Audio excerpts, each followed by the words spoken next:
نحمده ونصلي على رسوله الكريم اما بعد فاعوذ بالله من الشيطان الرجيم بسم الله الرحمن الرحيم رب اشرح لي صدري ويسر لي امري واحلل عقدة من لساني يفقهوا قولي رب زدني علما رب زدنی علما رب زدنی علما۔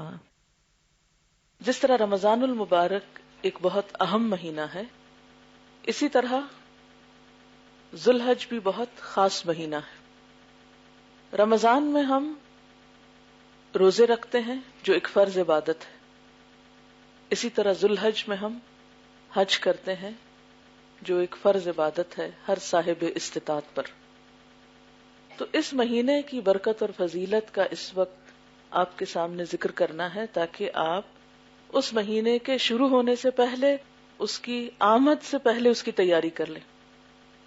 فضائل ذوالحج۔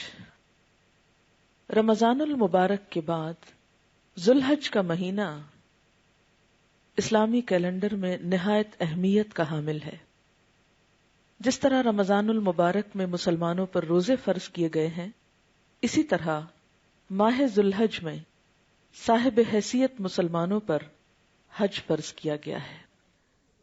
جیسے رمضان کا مہینہ نیکیوں کا موسم بہار ہے، اسی طرح ذوالحج کا پہلا عشرہ بھی عام دنوں کے مقابلے میں نیکیوں کے اجر و ثواب کے اعتبار سے بہت اہم ہے۔ اور اس کی اہمیت کیوں ہے؟ کیونکہ اس میں اسلام کا ایک اور اہم رکن، ایک فرض یعنی حج ادا ہوتا ہے۔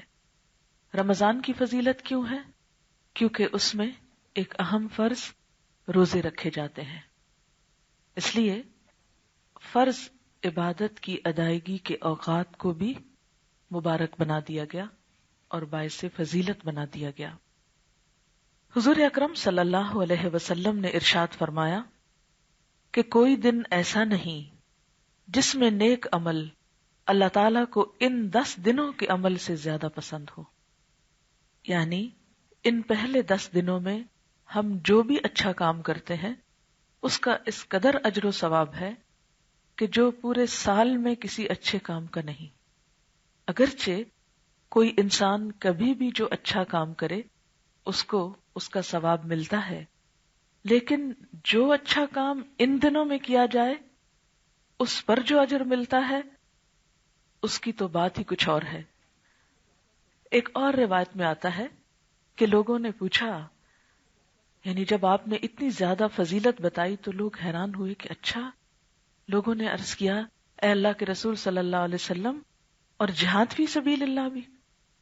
کیونکہ جہاد فی سبیل اللہ کا بہت اجر ہے۔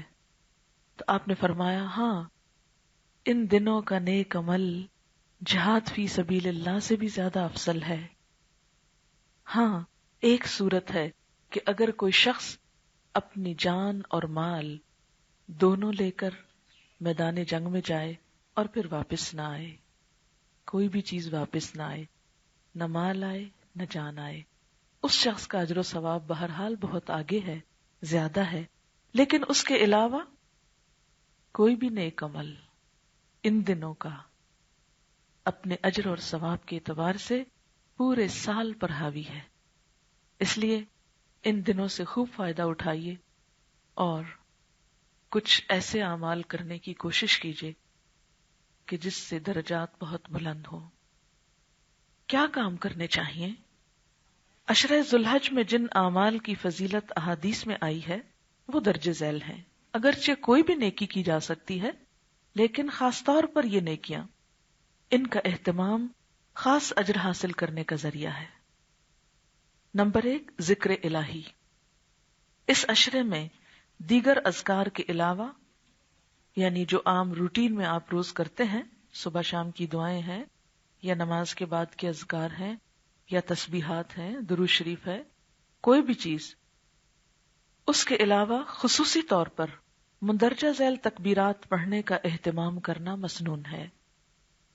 اللہ اکبر اللہ اکبر اللہ اکبر، لا الہ الا اللہ وحدہ لا شریک لہ، لہ الملک و لہ الحمد وهو على كل شيء قدير.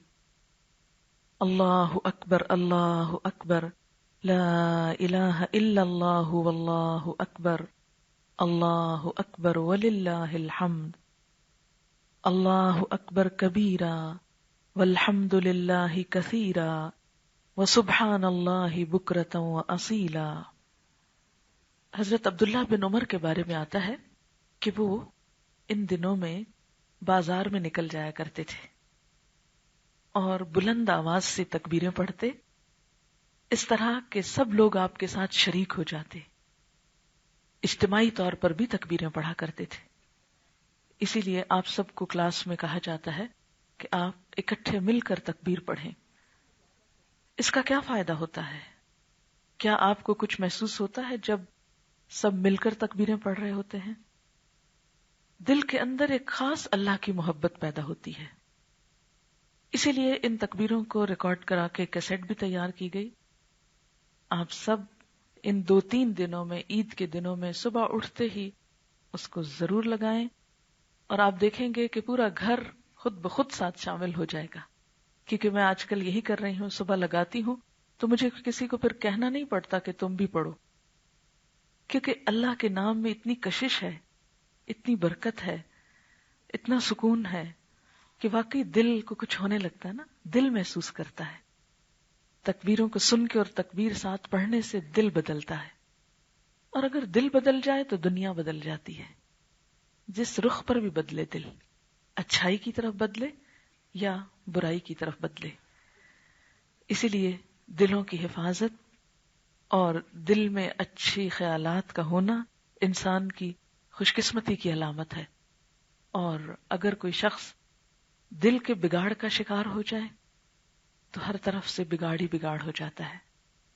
نہ صرف یہ کہ اس کے اپنے اندر، اس کے اخلاق میں، اس کے اعمال میں، اس کی عبادات میں، بلکہ معاشرے میں بھی. کیونکہ انسان کے جو اعمال ہوتے ہیں، اس کی جو گفتگو ہوتی ہے، وہ اس کے دل کے خیالات کا نتیجہ ہوتی ہے. آپ نے دیکھا ہوگا کہ جس دل میں تکبر بھرا ہو، اس کی گفتگو میں بھی ایک خاص قسم کا تکبر آتا ہے، اس کے لہجے سے بھی ٹپکتا ہے وہ تکبر پھر. اور جس چیز کا تکبر ہو، اگر علم کا ہو یا مال کا ہو یا حسن کا ہو یا کسی بھی اور چیز کا، اور یہ تو آپ اب تک سب جان ہی چکے ہوں گے کہ اللہ تعالیٰ کے نزدیک بھی سب سے زیادہ ناپسندیدہ چیز تکبر ہے. اسی لیے گدھے کی آواز کو بدترین آواز قرار دیا گیا. یعنی بات چیت میں چیخنا، چلانا اور اس طرح کا لہجہ اختیار کرنا کہ جو دوسروں کے لیے ناقابل برداشت ہو، یہ سب کچھ دینی اسلامی اخلاق کے منافی ہے. عام لوگوں کو بھی یہ بات زیب نہیں دیتی، لیکن خاص طور پر جو دین کا علم حاصل کر رہے ہوں، دین سیکھ اور سکھا رہے ہوں، انہیں اس چیز سے مکمل طور پر پرہیز کرنا چاہیے. آپ صلی اللہ علیہ وسلم نے دل کے بارے میں فرمایا تھا کہ خبردار رہو، جسم میں ایک ٹکڑا ہے، اگر وہ درست ہو جائے، وَإِذَا صَلَحَتْ صَلَحَ الْجَسَدُ كُلُّهُ وَإِذَا فَسَدَتْ فَسَدَ الْجَسَدُ كُلُّهُ.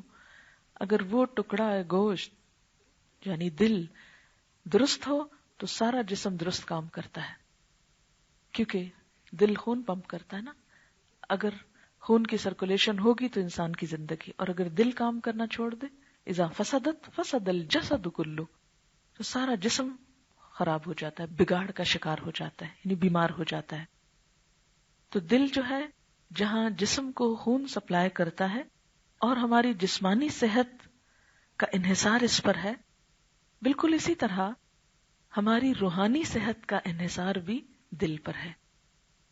آپ غمگین ہوں گے، آپ کا دل اگر غمگین ہے، اداس ہے، تو آپ کے چہرے پہ اس کے اثرات ہوں گے، اور آپ کے کام پر، ہاتھ پاؤں پر اثرات آ جاتے ہیں. آپ کچھ اٹھا نہیں سکتے، رکھ نہیں سکتے، ڈپریشن کا شکار ہے، کچھ کر نہیں سکتے، حتیٰ کہ آپ کا دماغ بھی کام نہیں کرتا. یعنی دل کی قوت ایسی ہے کہ اگر وہ خوش ہے تو بڑے بڑے کام آسان ہو جاتے ہیں، اور اگر وہاں کچھ خرابی ہے تو چھوٹے چھوٹے کام بھی ایک آفت اور مصیبت ہو جاتے ہیں. دل محبت کا مرکز ہے.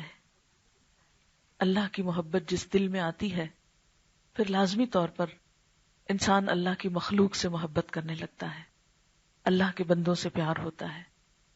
بغیر کسی فرق کے، بغیر کسی کے سٹیٹس کو دیکھے، بغیر کسی کے رتبے اور مرتبے کو دیکھے، انسان تو انسان جانوروں سے بھی محبت ہو جاتی، اور جانور تو جانور، پودوں اور پتھروں سے بھی پیار ہونے لگتا ہے. اسی لیے ساری نیچر جو ہے اس کی طرف انسان اٹریکٹ ہوتا ہے. لہذا انسان کے جسم میں جو سب سے بہترین حصہ ہے اس کی حفاظت بہت ضروری ہے. تو بہرحال یہ تکبیریں اللہ کی محبت پیدا کرنے کا ذریعہ ہے، دل میں اللہ کی عظمت جگانے کا ذریعہ ہے.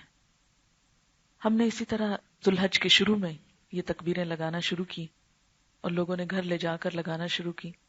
تو آپ نے دیکھا ہوگا کہ بعض اوقات ایسے ادارے ہوتے ہیں کہ جہاں ٹیلی فون ایکسچینج کام کرتے ہیں، اور جب وہ ٹیلی فون ہولڈ کرواتے ہیں تو میوزک بجنے لگتا ہے. تو ہماری ایک اسٹوڈنٹ نے اپنی جا کے فیکٹری میں وہ لگوائی تکبیروں کی کیسٹ. اب ہوا یہ کہ جو بھی وہاں کال کرتا اور ہولڈ کرتا تو اللہ اکبر کی آواز آتی. وہ جو بھی سنتا وہ اتنا اٹریکٹ ہونے لگتا کہ یہ کیا چیز ہے، ہمیں بھی چاہیے. اس کے بعد ہمیں اور جگہوں سے فون آئے کہ ہم بھی میوزک سے اس کو ریپلیس کرنا چاہتے ہیں. اور آپ دیکھیں نا، اتنے چھوٹا سا لفظ ہے نا، اگر آپ کوئی تلاوت لگاتے ہیں تو آیت بیچ میں کٹ جاتی ہے، لیکن اگر یہ لگاتے ہیں تو 3-4 سیکنڈ میں اللہ اکبر ہو جاتا ہے. تو اس میں ایک پورا جو سینٹنس ہے وہ انسان سن لیتا ہے، اور اس طرح ایک چراغ سے کئی چراغ جلتے چلے جاتے ہیں. اب دیکھیں کہ ہم سب کے یہاں جمع ہونے کا، قرآن پڑھنے کا اور اچھے کام کرنے کا مقصد کیا ہے؟ کہ اللہ کی بڑائی ہر چیز پر ثابت ہو جائے اور ہم سب کا تعلق جو ہے وہ اللہ تعالیٰ سے جڑ جائے، اللہ ہی کا ڈر دل میں ہو، اللہ ہی کی محبت دل میں ہو، اللہ ہی کے بندے ہم بن جائیں، اللہ ہی کی بات کریں. اور چونکہ یہ پوری کائنات اور اس کے ایک ایک ذرے کا مالک وہ ہے، اس لیے ہم خود اپنی خوشی اور اپنے دل کی محبت کے ساتھ اللہ کے بن جائیں. ہماری عزت اور ہماری بڑائی اور ہماری نجات اور ہماری سلامتی اسی میں ہے. تو یہ ایک طریقہ ہے اللہ کی محبت بڑھانے کا. اور کیسٹ لگائیں، اور جب آپ دیکھیں کہ لوگ اب پڑھ چکے ہیں اور ذرا تھکنے لگے تو بند کر دیں. یہ نہیں کہ مسلط کریں ان پہ کہ اب یہ سارا سنتے ہی جاؤ. پھر تھوڑی دیر بعد جب لوگ یعنی کچھ کام کا وقت گزر جائے پھر تھوڑی دیر بعد آن کر لیں. تو وقتاً فوقتاً، عید کے دن بھی صبح صبح، تو انشاءاللہ آپ کی عید اچھی گزرے گی اور آپ ساتھ خود بھی گنگنائیں گے. ٹھیک ہے. دوسری چیز ہے روزہ. 9 ذوالحج کو روزہ رکھنا باعث ثواب ہے، یعنی سارے عشرے میں بھی آپ رکھ سکتے ہیں سوائے 10 تاریخ کے، اس لیے کہ اس دن عید ہوتی ہے اور عید والے دن روزہ نہیں رکھتے. کیونکہ اگر اللہ تعالیٰ اس دن اجازت دیتے نا تو بہت سے من چلے تقوی کا اظہار فرماتے ہوئے عید کو بھی روزہ رکھتے. کیونکہ ہمارے ہاں ایک ٹرینڈ چل پڑا ہے نا کہ نیکی میں بھی حد سے بڑھ جاؤ. تو نیکی بھی اپنے اعتدال میں خوبصورت لگتی ہے. جب کھانے کا دن ہے، عید منانے کا دن ہے، کپڑے پہننے کا دن ہے، خوش ہونے کا دن ہے تو خوش ہوں، کپڑے پہنے، اہتمام کریں، گھروں کو صاف کریں، سجائیں، فیل کریں کہ ہاں واقعی خوشی کا دن ہے. اس سنت کو تازہ کریں. ہمارے ہاں کیا ہو رہا ہے کہ عید تو بور ہوتی جا رہی ہے، مزہ ہی نہیں آتا، لیکن ویلنٹائن ڈے اور کرسمس اور دوسرے ڈیز جو ہیں وہ خوب اہتمام اور زور شور سے منائے جاتے ہیں. اس لیے ہمیں ان دنوں کو منانے کی طرف خصوصی توجہ کرنی ہے، اہتمام کرنا ہے. چھوٹی عید کا پھر بھی اہتمام کرتے ہیں، لیکن ہمارے ہاں افسوس کی بات ہے کہ بڑی عید یا عید الاضحیٰ جو ہے وہ تو بالکل ہی بس ٹھیک ہے، قربانیاں ہیں، ہم تو گوشت ویسے نہیں کھاتے اور قربانی کا تو بالکل اچھا نہیں لگتا، اس لیے کیا عید منانی، کام ہی کرنا ہے، گوشت سنبھالو، ہر طرف اسمیل ہے. تو اس لیے نہیں، گوشت کے آنے سے پہلے جو باقی لوازمات ہیں عید کے ان میں ضرور شریک ہوں. بہرحال 9 ذوالحج کا روزہ جو ہے یہ بہت ثواب کا سبب ہے. آپ صلی اللہ علیہ وسلم نے اس روزے کے بارے میں فرمایا، یکفر السنۃ الماضیۃ والباقیہ، یہ روزہ گزشتہ سال اور آئندہ سال کے گناہوں کا کفارہ کرتا ہے. گزشتہ سال یعنی جو سال آپ کا گزر گیا اور ایک آنے والا، ان دونوں سالوں کے گناہوں سے کفارہ کرتا ہے، یعنی جو ہو گئے ان سے انشاءاللہ معافی کا سبب ہوگا، اور جو آنے والا سال ہے اس میں نیکیوں کی توفیق ہوگی. یہ صحیح مسلم کی روایت ہے۔ اس کے بعد ہے قربانی، عشرہ کی آخری لیکن اہم ترین عبادت جو خصوصیت سے اللہ تعالیٰ کو پسند ہے وہ قربانی ہے، جس کو حضور صلی اللہ علیہ وسلم نے خوش دلی سے ادا کرنے کی تلقین فرمائی ہے کہ خوشی سے کرو، مصیبت کے مارے نہیں۔ لیکن اس کے علاوہ اگر کوئی شخص قربانی نہیں کر سکتا تو کیا کرے؟ صدقہ خیرات کرے۔ مثلا دیکھیں نا، ایک بکرا ذبح کرنے کی حیثیت نہیں، اور خاص طور پر آپ بچیاں ظاہر ہے کہ اپنی الگ قربانی نہیں کر سکتی، تو ایسی صورت میں انسان کو کچھ نہ کچھ صدقہ خیرات ضرور کرنا چاہیے، ضرور اہتمام کریں، کسی کو بھی کچھ نہ کچھ ضرور دیں۔ کوشش کریں اپنے آس پاس سوچیں کون ضرورت مند ہو سکتا ہے زیادہ۔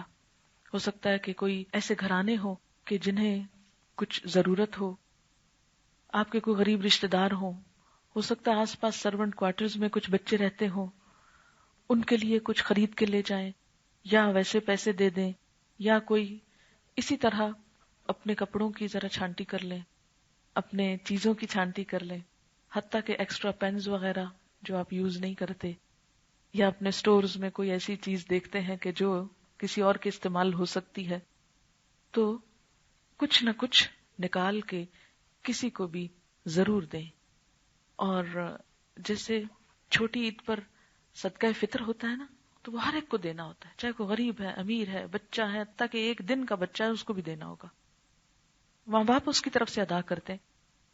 اس عید پر ایسا تو نہیں کہا گیا کہ ہر شخص کچھ دے، لیکن چونکہ مجموعی طور پر آپ صلی اللہ علیہ وسلم نے ان دنوں میں کسی بھی نیکی کا اجر و ثواب سارے سال سے زیادہ بتایا ہے، تو وہ صدقہ یا وہ کوئی چیز جو آپ سال میں کسی وقت دے سکتے ہیں، وہ اگر ان دنوں میں دیں گے تو اس کا اجر کئی گنا زیادہ بڑھ جائے گا۔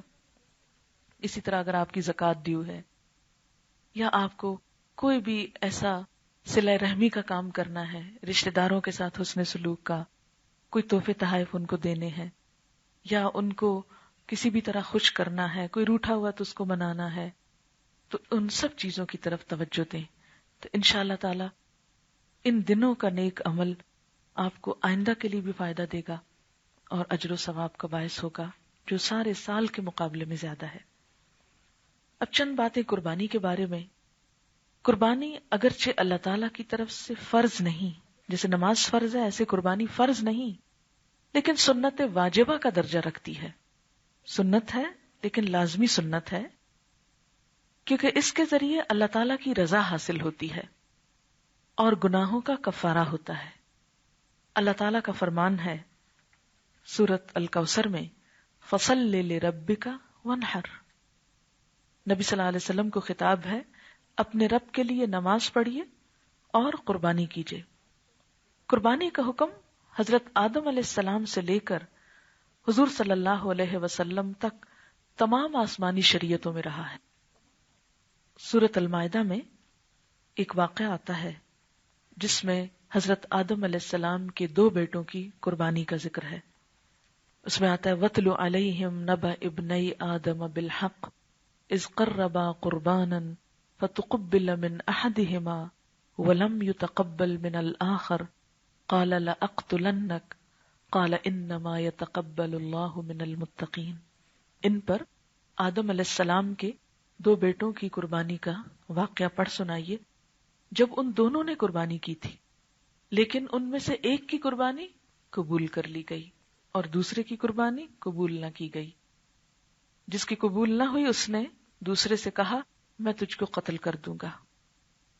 دوسرے نے جواب دیا دیکھو اللہ متقی لوگوں کی قربانی قبول کرتا ہے، اگر تو نے مجھے قتل کرنے کے لیے ہاتھ آگے بڑھایا تو میں تجھ کو قتل نہیں کروں گا۔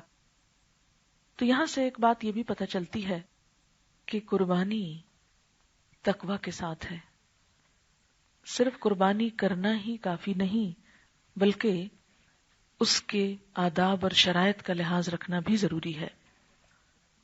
ارشاد باری تعالی ہے لِكُلِّ أُمَّةٍ جَعَلْنَا مَنْسَكًا هُمْ نَاسِكُوهُ۔ ہر امت کے لیے قربانی کا ایک طریقہ مقرر ہے جس کی وہ پیروی کرتی ہے۔ جس سے کیا پتہ چلتا ہے کہ قربانی صرف ہمارے لیے نہیں، ہر امت کے لیے رہی، حضرت آدم علیہ السلام سے شروع ہوئی اور ہر دور میں اس کا طریقہ باقی رہا. بعض لوگوں کا یہ خیال ہوتا ہے کہ قربانی تو صرف حاجیوں کے لیے ہے، یا یہ ایک حج سے متعلق چیز ہے، عام لوگوں کے لیے نہیں. جبکہ آپ صلی اللہ علیہ وسلم کی سنت سے کیا پتہ چلتا ہے کہ آپ حج پر تو ایک ہی مرتبہ گئے لیکن قربانی کرتے رہے. خاص طور پر اس سنت کو کس نے زندہ کیا؟ ابراہیم علیہ السلام نے. یعنی اگرچہ طریقہ پہلے بھی موجود تھا، لیکن جیسے ابراہیم علیہ السلام نے خانہ کعبہ کی اثر نو تعمیر کی، حج کا طریقہ جاری کیا، اسی طرح انہوں نے قربانی کی سنت کو بھی زندہ کیا. اس سنت کا تذکرہ قرآن حکیم نے بہت خوبصورت انداز میں کیا ہے. سورۃ الصافات میں یہ واقعہ موجود ہے. وَقَالَ إِنِّي ذَاهِبٌ إِلَى رَبِّي سَيَهْدِينِ رَبِّ هَبْ لِي مِنَ الصَّالِحِينَ فَبَشَّرْنَاهُ بِغُلَامٍ حَلِيمٍ فَلَمَّا بَلَغَ مَعَهُ السَّعْيَ قَالَ يَا بُنَيَّ إِنِّي أَرَى فِي الْمَنَامِ أَنِّي أَذْبَحُكَ فَانظُرْ مَاذَا تَرَى قَالَ يَا أَبَتِ افْعَلْ مَا تُؤْمَرُ سَتَجِدُنِي إِن شَاءَ اللَّهُ مِنَ الصَّابِرِينَ فلما أسلما وتله للجبين وناديناه أن يا إبراهيم قد صدقت الرؤيا إنا كذلك نجزي المحسنين إن هذا لهو البلاء المبين وفديناه بذبح عظيم وتركنا عليه في الآخرين سلام على إبراهيم كذلك نجزي المحسنين. ترجمہ: اور ابراہیم علیہ السلام نے کہا، میں اپنے رب کی طرف جا رہا ہوں، وہ میری رہنمائی فرمائے گا. اے میرے رب، تو مجھے نیک اولاد عطا فرما. ہم نے اس کو بردبار لڑکے کی بشارت دی. جب وہ ابراہیم علیہ السلام کے ساتھ چلنے پھرنے اور دوڑنے کے لائق ہو گیا تو ابراہیم علیہ السلام نے کہا، اے بیٹے، میں نے خواب دیکھا ہے کہ میں تم کو ذبح کر رہا ہوں، تم دیکھو کیا رائے ہے. بیٹے نے جواب دیا، ابا جان، آپ کو جو حکم دیا گیا ہے وہ کر ڈالیے. خدا نے چاہا تو آپ مجھے صبر کرنے والوں میں پائیں گے. جب باپ بیٹا دونوں اس کام کے لیے مطیع ہو گئے، متحد ہو گئے، اور باپ نے بیٹے کو ذبح کرنے کے لیے پیشانی کے بل پچھاڑا، تو ہم نے ابراہیم علیہ السلام کو پکارا، تم نے اپنا خواب سچ کر دکھایا، ہم نیکوکاروں کو اسی طرح بدلہ دیتے ہیں. تو یہ ہے حضرت ابراہیم علیہ السلام اور حضرت اسماعیل عین کے ساتھ ہے. حضرت اسماعیل علیہ السلام کے کردار میں تسلیم و رضا کا وہ بے مثال نمونہ جو خدا کی بارگاہ میں اس درجہ مقبول ہوا کہ رہتی دنیا تک اللہ نے اس کو جاری کر دیا. آپ سب جانتے ہیں کہ ابراہیم علیہ السلام نے جب اپنی قوم کو اسلام کی دعوت دی، توحید کی دعوت دی، تو اس وقت پوری قوم آپ کی مخالف ہو گئی. جب آپ نے اس قوم کو پہلے دلیل سے سمجھایا، وہ نہیں مانی، تو پھر آپ نے ان کے بت توڑ کر ان کو سمجھایا کہ جن سے تم مانگتے ہو یہ تو خود کو بھی نہیں بچا سکتے، تم کو کیا بچائیں گے. لیکن اس بات پر سب بہت ناراض ہوئے اور ان سب نے مل کر کیا فیصلہ کیا کہ ابراہیم علیہ السلام کو آگ میں جلا دیا جائے. کہا جاتا ہے کہ ابراہیم علیہ السلام کا باپ بھی ان لوگوں میں شامل تھا جو چتا جلانے کے لیے یا آگ بھڑکانے کے لیے لکڑیاں چن چن کر لا رہے تھے.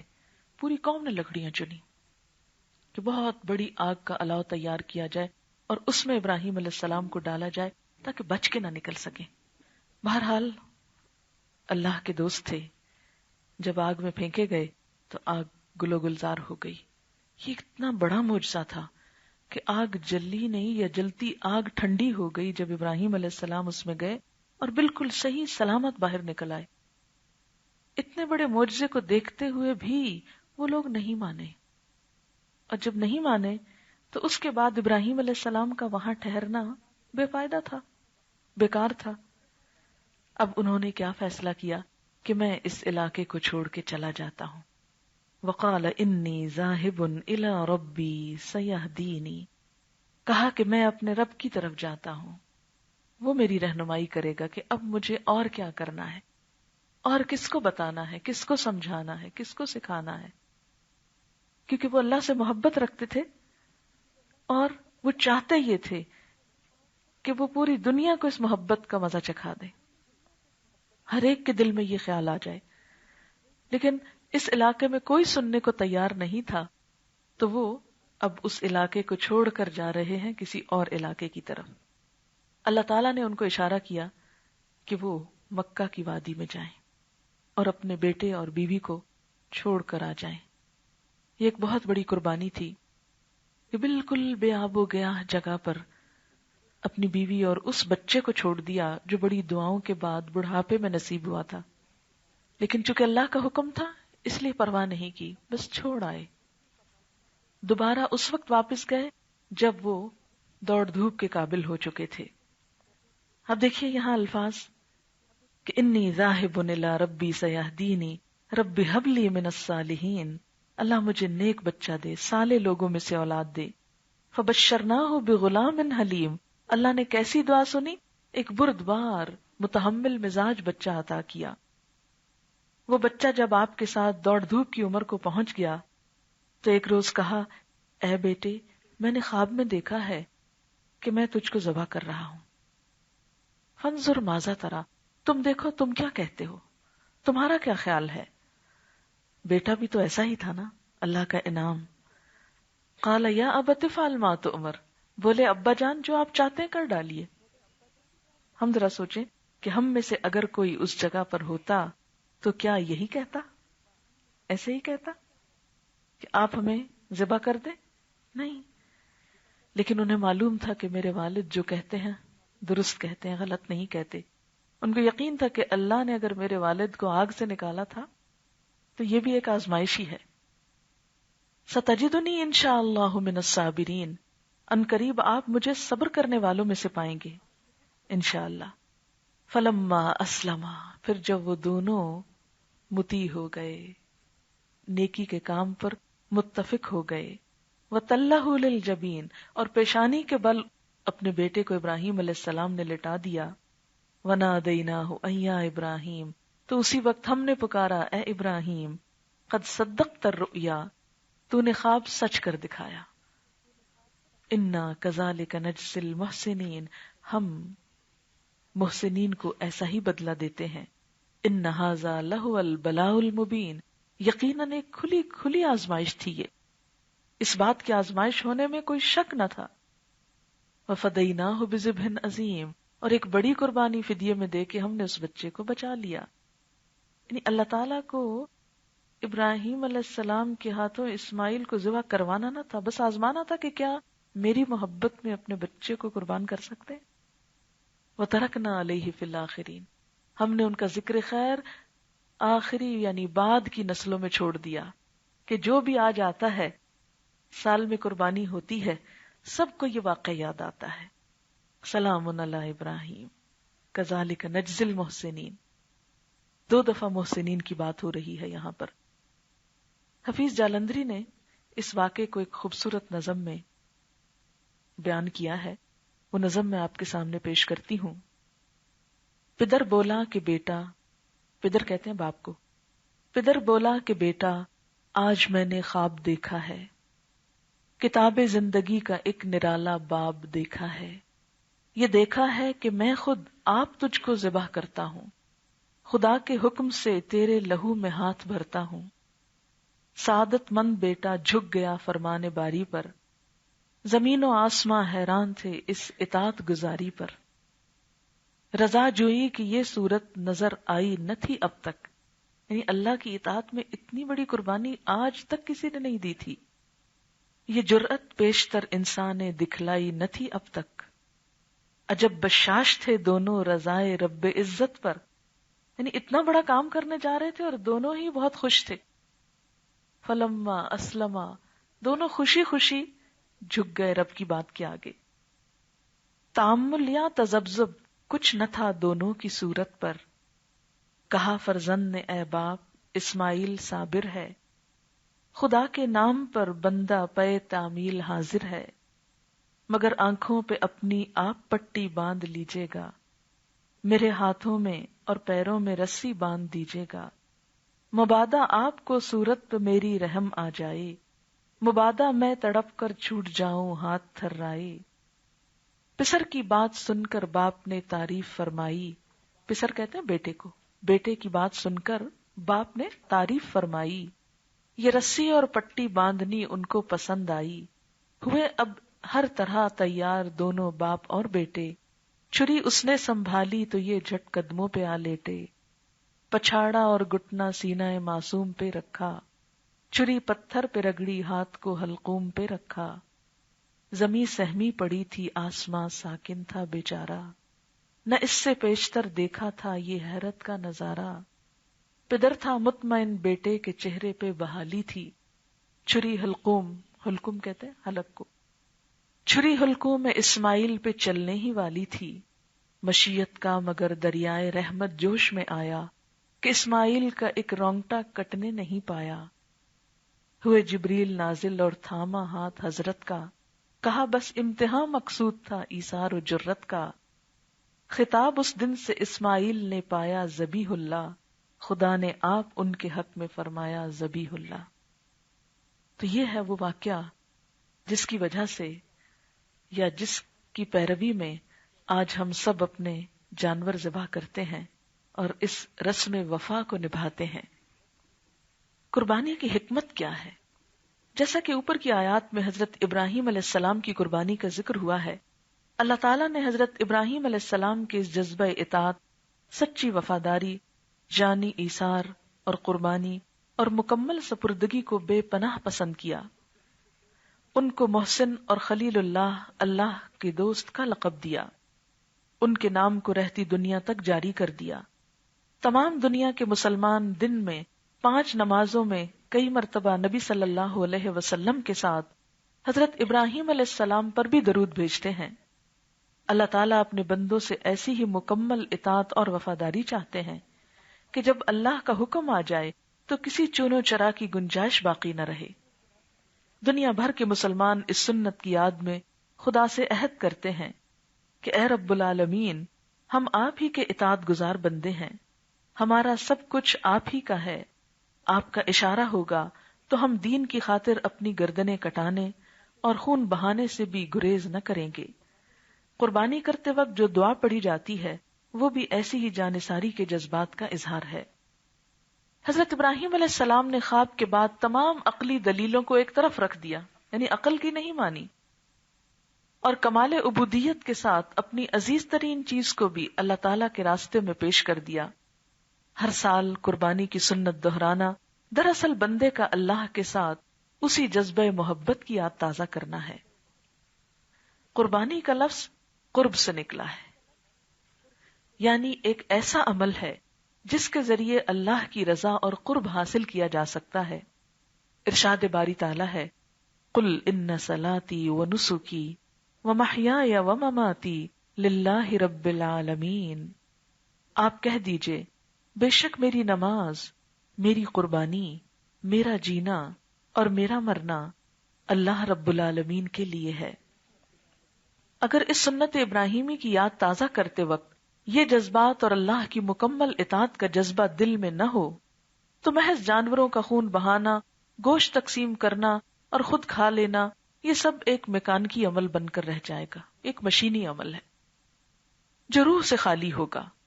اللہ تعالیٰ کو نہ جانوروں کے خون کی ضرورت ہے نہ گوشت کی، اللہ کو بندوں سے تقوی اور جانثاری کے وہ جذبات مطلوب ہیں جو اس قربانی کے نتیجے میں دل میں پیدا ہوتے ہیں۔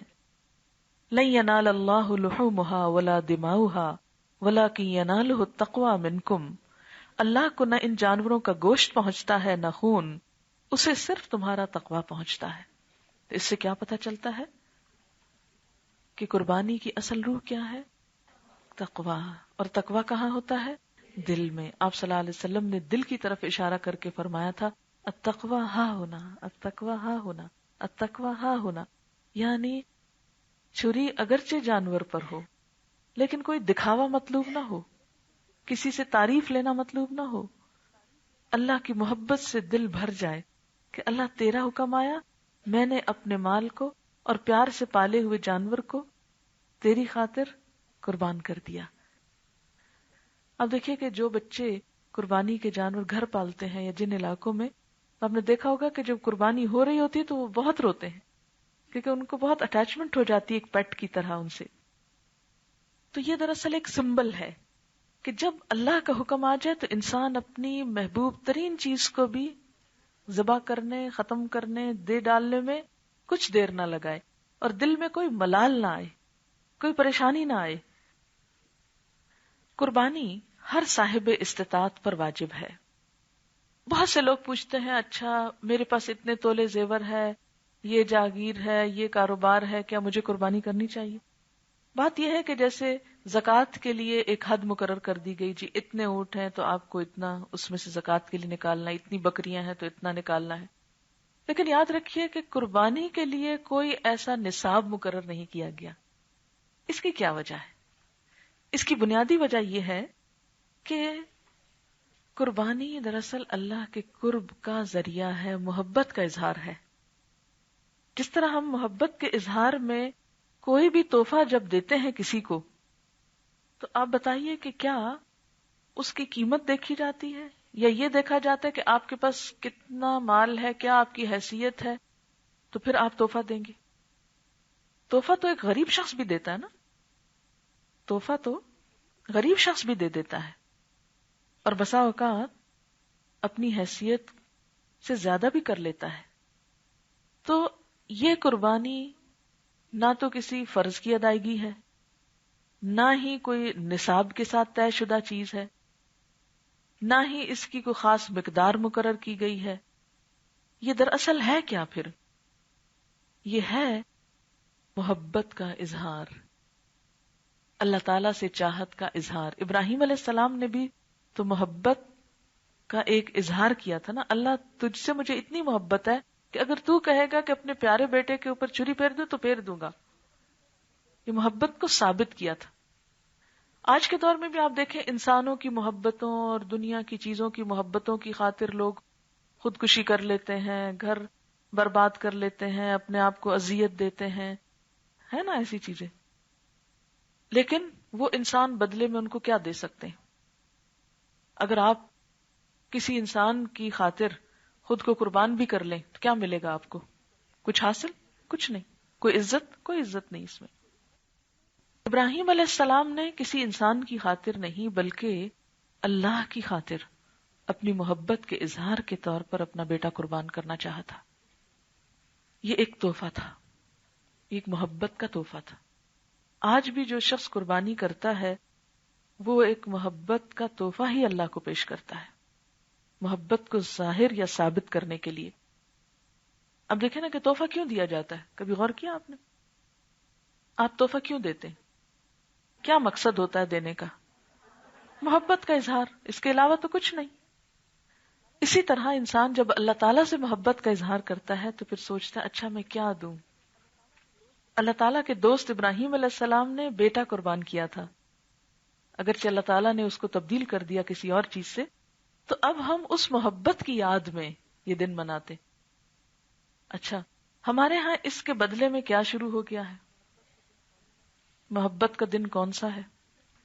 ویلنٹائنز ڈے ہے نا. اچھا اس دن لوگ کیا کرتے ہیں؟ پارٹیز کرتے ہیں، تحفے دیتے ہیں، اور خاص طور پر پھول پیش کرتے ہیں. کراچی میں اس دن ایک ایک پھول کچھ جگہوں پہ 2,000 کا بھی بکا ہے، کیونکہ شارٹیج ہو گئی نا. گلاب کا ایک پھول جس کی عام دنوں میں کوئی ویلیو نہیں ہوتی، اس دن صرف اس لیے کہ محبت کے اظہار میں کچھ پیش ضرور کرنا ہے.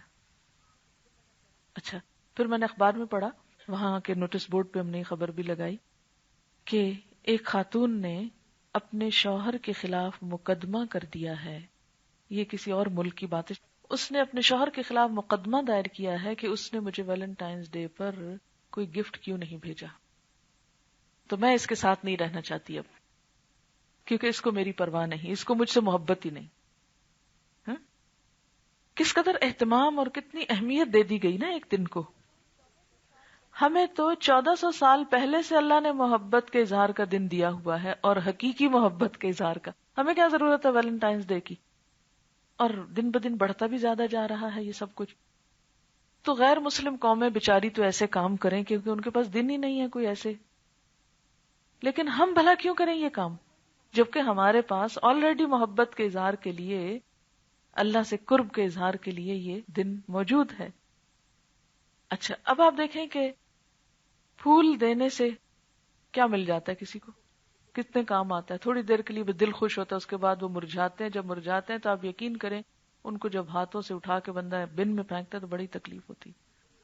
مرجھائے ہوئے پھولوں کو دیکھ کر لازمی اداسی ہوتی، ہو ہی نہیں سکتا کہ آپ مرجھائے ہوئے پھول دیکھ کے خوش ہوں. پھر آپ دیکھیں کہ وہ 2000 روپے آپ نے جب ایک پھول پہ لگائے یا ایک تحفے پہ لگائے تو دینے والے کو کیا ملا، لینے والے کو کیا ملا. لیکن اس کے برعکس جب ایک بکرا ذبح ہوتا ہے، ایک دمبا ذبح ہوتا ہے، تو دینے والے کے اندر اللہ کی سچی محبت کے جذبات ہوتے ہیں، یا ہونے چاہیے، اگر نہیں ہوتے تو ہونے چاہیے. کیونکہ اللہ تعالیٰ کو نہ تو خون پہنچتا نہ گوشت پہنچتا ہے، اسے تو دل کی محبت پہنچتی ہے، دل کا احساس پہنچتا ہے کس نے کس دل کے ساتھ کیا ہے. پھر آپ دیکھیے کہ وہ جو خون ہوتا ہے وہ بھی زمین کی زرخیزی کے کام آتا ہے. پھر گوشت جو ہے وہ جو بھی کھاتا ہے استعمال کرتا ہے اس کی صحت اور طاقت کا سبب بنتا ہے. بھوکوں کو کھانا مل جاتا ہے. سارا سال جو لوگ گوشت کی شکل نہیں دیکھتے وہ ان دنوں میں گوشت کھا لیتے ہیں. پھر آپ دیکھیے کہ جو کھال ہوتی ہے، اون جو اترتی ہے، یہ سب کچھ کس قدر فائدے میں ہے. کتنے لوگوں کو اس سے بزنس ملتا ہے. لیدر انڈسٹری جو ہے کتنی فلرش کرتی چلی جا رہی ہے. جو غریب سارا سال بکرے پالتے ہیں ان کا جب سال میں بزنس ہوتا ہے تو سال بھر کے لیے ان کی آمدنی کا ایک ذریعہ بن جاتا ہے. ٹھیک ہے، آپ کہیں گے کہ پھول اگا کر بھی ایک بزنس ہو رہا ہے اور وہ سب ٹھیک ہے، وہ اپنی جگہ ہے، مگر الٹیمیٹلی پھولوں سے کسی کا پیٹ نہیں بھرتا. اور ہم جیسے غریب ملک جو ہے وہ پھولوں کو افورڈ نہیں کر سکتے. اس کی نسبت اگر آپ کوئی بھی فائدہ مند ضرورت کی چیز کسی کو دیتے ہیں جس سے کسی کا بھلا ہو، استعمال ہو، تو وہ ایک بالکل مختلف چیز ہو جاتی. یعنی مومن کا ہر کام جو ہوتا ہے وہ ایک مقصد کے تحت ہوتا ہے، فائدہ مند ہوتا ہے. یہ نہیں کہ اس میں مٹیریلسٹک اپروچ ہو، یہ ہے کہ دونوں جانب ہو، دوسرے کے دل کی خوشی کا سبب بھی ہو اور اس میں کوئی فائدہ بھی ہو، بیکار اور بے مقصد اور لغو نہ ہو. پھر آپ دیکھیے کہ ہمارے ہاں عام طور پر لوگ کہتے ہیں کہ کیا فائدہ 2-3 ہزار کی قربانی کرنے کا، یہ کسی غریب کو دے دیں. بہت کہتے ہیں نا یہ بات، کسی غریب کی شادی کرا دیں، کسی کو مدد کر دیں. میں ہمیشہ لوگوں سے پوچھتی ہوں کہ سارا سال کدھر تھے آپ نے غریب کو کیوں نہیں پوچھا؟ آپ کو عید الاضحیٰ کے دن ہی سارے غریب کیوں یاد آئے اور سب کی شادیوں کی فکر آپ کو اسی دن میں کیوں ہوئی؟ ویلنٹائنس ڈے پہ کیوں نہیں فکر ہوئی آپ کو؟ وہاں کے ایک کالج میں پارٹی ہوئی ہے اور ہے سیمی گورنمنٹ کالج، جس میں پارٹی کا ٹکٹ 2000 روپے تھا. اسٹوڈنٹس کے لیے فری تھا اور باقی لوگوں کے لیے اگر کوئی اور آنا چاہے آؤٹ سائڈرز تو 2000 کا ٹکٹ تھا. اور یہ ہمارے تعلیمی ادارے سیلیبریٹ کر رہے ہیں یہ دن جس کا ہماری تاریخ سے کوئی تعلق نہیں. اور کیا تھا اس میں؟ بس ایک ہنگامہ تھا، کچھ سنگرز بلائے ہوئے تھے اور کچھ اچھل کود تھی. بس خوش ہو رہے ہیں، محبت کے اظہار ہو رہے ہیں. آپ نے دیکھا ہوگا اخباروں کے پیجز چھپے ہیں صرف محبت کے پیغاموں میں. ریڈیو پر پیغام دیے گئے ہیں، سب نے ادھر دیے ادھر دیے. نتیجہ کیا ہوا؟ صرف ایک چند لمحوں کی دل لگی ہو گئی، بس ختم. اور ان میں سے چند پیغام تو اتنے فضول قسم کے ہیں، ہم نے ان سب کو اسکروٹنائز کیا ہے کہ کیا لوگوں نے لکھا ہے اور کس طریقے سے اصلاح ہونی چاہیے.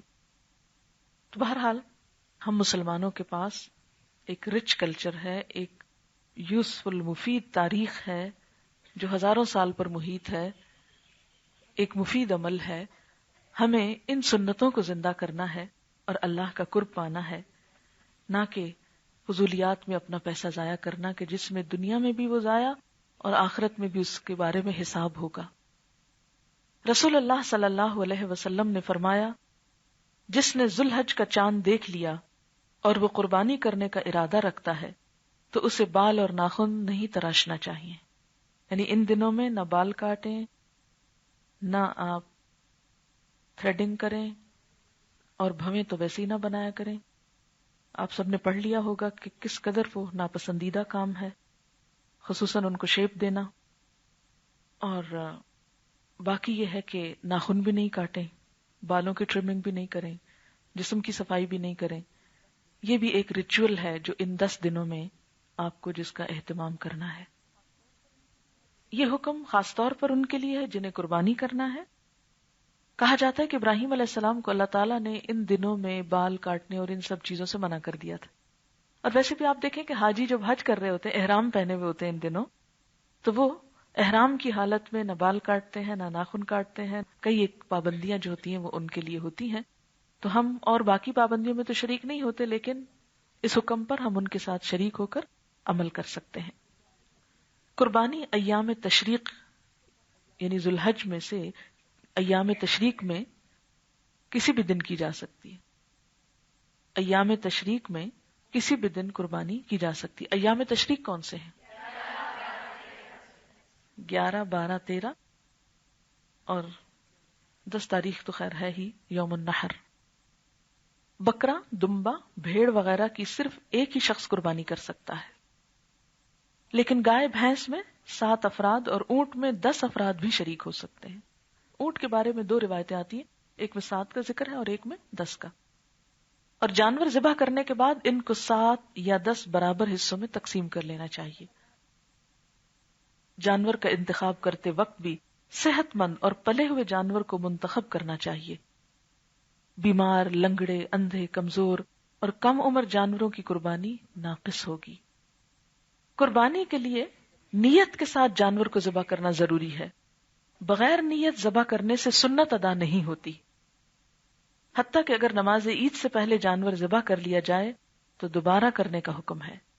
اس لیے قربانی کی رقم کے بقدر پیسے کسی دوسرے کام میں دینے سے قربانی نہیں ہوتی، خواہ وہ پیسہ کسی نیک کام میں، رفاہی کام میں یا صدقہ خیرات میں ہی کیوں نہ دیا جائے. تو اس سے کیا پتہ چلتا ہے کہ جانور ذبح کرنا ضروری ہے اور نیت کے ساتھ ضروری. مثلا اگر کوئی قصاب صبح صبح بکرے ذبح کر رہا ہے اس دن بیچنے کے لیے، تو اس سے قربانی نہیں ہوگی، رسم ادا نہیں ہوگی.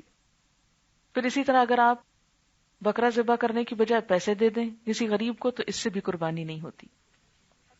اگر کوئی ادارہ اجتماعی قربانیوں کا اہتمام کر رہا ہے تو ان کو قربانی کے پیسے دے کر ان کے ذریعے قربانی کروانا درست ہے.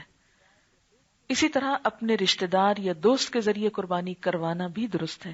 مثلا کوئی شخص باہر رہتا ہے امریکہ میں، وہاں ان کے لیے موقع نہیں، کوئی جگہ نہیں جہاں سے بکرا خریدے یا ذبح کرے، کیونکہ وہاں گھروں میں کرنے نہیں دیتے، خاص بچڑ خانے ہوتے ہیں، وہاں بعض اوقات رش ہوتا ہے، بعض اوقات چھٹی نہیں ہوتی اس دن، تو اس میں پھر بڑی مشکلات ہو جاتی. اگر وہ پاکستان میں پیسے بھیج دیتے ہیں تو اس طرح یہاں ان کے کوئی رشتہ دار ان کی طرف سے قربانی کر دیتے ہیں تو سنت ادا ہو جاتی ہے. قربانی اپنے کسی رشتہ دار کی طرف سے، مثلا شوہر بیوی کی طرف سے یا دیگر افراد خانہ کی طرف سے ادا کر سکتا ہے. یہ قربانی مرحومین کی طرف سے بھی کی جا سکتی ہے، یعنی فوت شدہ رشتہ داروں کی طرف سے. حضور صلی اللہ علیہ وسلم نے بھی اپنی امت کی طرف سے ایک مینڈے کو ذبح کیا تھا، یعنی پوری امت کی طرف سے ایک مینڈا قربان کیا تھا. قربانی کا گوشت خود کھانا اور ضرورت مندوں کو دینا قرآن پاک سے ثابت ہے. سورۃ الحج میں آتا ہے فَكُلُوا مِنْهَا وَأَطْعِمُوا الْقَانِعَ وَالْمُعْتَرَّ، بس اس میں سے خود بھی کھاؤ اور ان کو بھی کھلاؤ جو قناعت کیے بیٹھے ہیں، یعنی نہیں مانگتے، اور ان کو بھی جو اپنی حاجت پیش کر دے. ٹھیک ہے، یعنی جو مانگے اور جو نہ مانگے سب کو دو. اگرچہ قربانی کے گوشت کے 3 حصے کرنا پسندیدہ ہے، ایک حصہ غریبوں کے لیے، ایک رشتہ داروں کے لیے، ایک اپنے لیے رکھنا، لیکن اگر کنبہ بڑا ہو اور پورا گوشت استعمال کرنا چاہیں تو کر سکتے ہیں. مثلا آپ نے رشتہ داروں کو گھر بھیجنے کے بجائے سب کو اپنے گھر جمع کر لیا اور پورا بکرا پکا لیا تو ٹھیک ہے، ایسا بھی ہو سکتا ہے. یا یہ کہ آپ کے اپنے ہی 10-12 بچے ہیں، جو آج کل تو کم ہی ہوتے ہیں لیکن کچھ لوگوں کے ہو بھی سکتے ہیں، اور اس میں شرمانے کی بات کوئی نہیں ہے. تو اب ان سب کے لیے اگر پراپر فوڈ بنانا ہے اور بکرے کا سائز اتنا ہے کہ وہ پھر تقسیم کرنے کے لیے کچھ نہیں بچتا، تو خود بھوکا رہ کر دوسروں کو بھیجنے کی ضرورت نہیں، سارا خود کھا سکتے ہیں. کیونکہ بعض لوگ خود بھی ضرورت مند ہوتے ہیں، وہ شوق میں قربانی کرتے ہیں لیکن دے بھی نہیں سکتے، تو وہ گھر رکھ لیں، خود کھاتے رہیں، کیونکہ اصل چیز خون بہانا ہے. تقسیم کرنا پسندیدہ ہے لیکن فرض نہیں، لازم نہیں. اسی طرح اگر کوئی شخص خود صاحب استطاعت ہو، عزیز و اقارب بھی صاحب استطاعت ہو، تو قربانی کا گوشت تمام کا تمام بھی غریبوں کو دیا جا سکتا ہے. جیسے آپ افغانستان بھیج رہے ہیں یا کشمیر بھیج رہے ہیں یا کہیں اور بھیج دیتے ہیں، تو ایسا بھی کیا جا سکتا ہے. عید کے دن عیدگاہ آتے اور جاتے تکبیروں کا اہتمام کرنا چاہیے، یعنی جاتے ہوئے بھی پڑھتے جائیں، آتے ہوئے بھی پڑھتے جائیں. حضور صلی اللہ علیہ وسلم عید الاضحیٰ میں نماز عید اور قربانی سے پہلے کچھ تناول نہ فرماتے، یعنی عید پڑھنے سے پہلے ایک طرح سے روزہ ہوتا ہے. جب عید کی نماز ہو جائے تو آپ کھا سکتے ہیں. افضل یہ ہے کہ قربانی کے گوشت سے کھائیں، لیکن اگر قصاب ہی نہیں مل رہا اور آپ کا سر چکرا رہا ہے، بھوک سے مرے جا رہے ہیں، ناشتے کی عادت ہے، تو پھر آپ اپنے آپ کو بے ہوش نہ کریں. اس سے بہتر ہے کہ کچھ کھا پی لیں، اور جب قربانی کا گوشت آئے تو پھر وہ بھی کھا لیں. عیدگاہ میں ہی قربانی کرنا آپ صلی اللہ علیہ وسلم سے ثابت ہے، یعنی ضروری نہیں کہ گھر میں ہی کریں. اگر ایک بڑے میدان میں بہت سی قربانیاں ہوں تو بہت اچھی بات ہے، اور پھر وہیں سے سارا ویسٹ اٹھا لیا جائے، اور اس طرح گلی محلے میں خون اور گوشت اور آنتیں اور وہ اس کے جو ویسٹیج ہوتا ہے وہ سارا پھینکا ہوا ہوتا ہے، اور اس سے بہت سڑان ٹوٹتی ہے اور بہت بیماریاں پھیلتی ہیں. تو اس سے پھر انسان بچ جاتے، کیونکہ جمع دار وغیرہ بھی چھٹی کر جاتے ہیں اور مشکل ہوتی ہے صفائی، اور خود بھی انسان کو سمجھ نہیں آتا کہ وہ سارا ویسٹ گھر میں رکھے کہ باہر پھینکے، کیونکہ کہیں بھی پھینکنا اور کہیں بھی اس کو چھوڑنا ایک بہت تکلیف دہ چیز ہو جاتی ہے، خصوصاً اگر موسم گرم ہو. تو ایسے میں آپ دیکھیں کہ نبی صلی اللہ علیہ وسلم کا طریقہ کیا تھا کہ عیدگاہ میں قربانی کر لیتے تھے، اور صحابہ کرام بھی. ایک تو یہ کہ سب مل جل کے کر رہے ہیں، ایک دوسرے کی مدد کر رہے ہیں، دیکھ رہے ہیں اور اکٹھے ایک عید منا رہے ہیں. یا جیسے بہت سے گھر اکٹھے ہوتے ہیں اور کمپاؤنڈ ہوتا ہے اور قریب بھی کوئی کھلی جگہ ہے، تو سب لوگ لا کے وہاں کریں، ایک دوسرے سے میل ملاقات بھی ہوگی، غریب لوگ بھی وہیں آ جائیں گے، تو بہت سا کام وہاں اکٹھا کرنے کی وجہ سے آسان ہو جاتا ہے. خود ذبح کرنا مستحب ہے، لیکن اگر کسی دوسرے کو یہ کام سونپ دے تو بھی کوئی حرج نہیں. یعنی قربانی خود کرنی چاہیے، لیکن اگر خود نہیں طریقہ آتا اور قصاب کر رہا ہے تو بھی ٹھیک ہے. ذبح کرتے وقت جانور کو قبلہ رخ کر لینا مستحب ہے. چھری تیز دھار کی ہونی چاہیے، اور چھری کو جانور کے سامنے نہیں تیز کرنا چاہیے، چھپا کے کرنا چاہیے. ذبح کرنے والے قصاب کی مزدوری قربانی کے گوشت سے دینا جائز نہیں. ہاں، تحفے کے طور پہ آپ دے سکتے ہیں اس کو. اسی طرح اجرت میں کھال بھی نہیں دے سکتے، کہ مثلا آپ نے ذبح کروایا اور پیسے دینے کی بجائے اس کو کیا کریں، اچھا تم کھال لے جاؤ. نہیں، ایسا نہیں کر سکتے. کھال بھی صدقہ کرنی چاہیے، اور یہ کسی بھی صدقہ جاریہ کے کام میں، کسی بھی نیکی کے کام میں آپ دے سکتے ہیں. قربانی کی مسنون دعا یہ ہے: بسم اللہ واللہ اکبر، اللہ کے نام پر ذبح کرتا ہوں، اللہ تعالیٰ بہت بڑا ہے. اسی طرح یہ ہے کہ بوقت ضرورت یا شوق کے طور پر عورت بھی قربانی کر سکتی ہے، اس سے قربانی مکروہ نہیں ہوتی، اس کی اجازت ہے. اور اگر حضرت اسما بنت یزید ایک جنگ میں 9 رومیوں کو مار سکتی ہیں، تو آپ جیسی بہادر خواتین ایک بکرا ذبح کیوں نہیں کر سکتے؟ تکبیریں پڑھیے.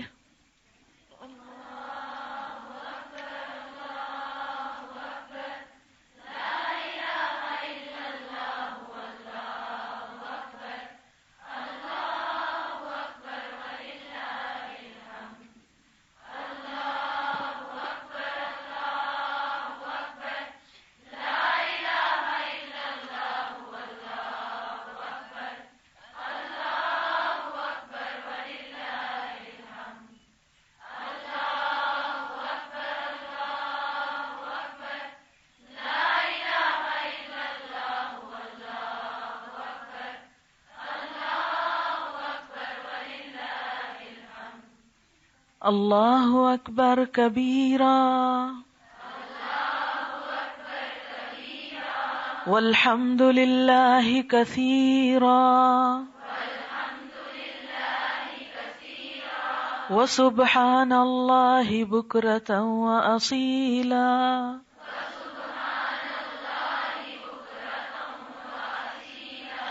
اللہ اکبر کبیرا والحمد للہ کثیرا وسبحان اللہ بکرۃ واصیلا.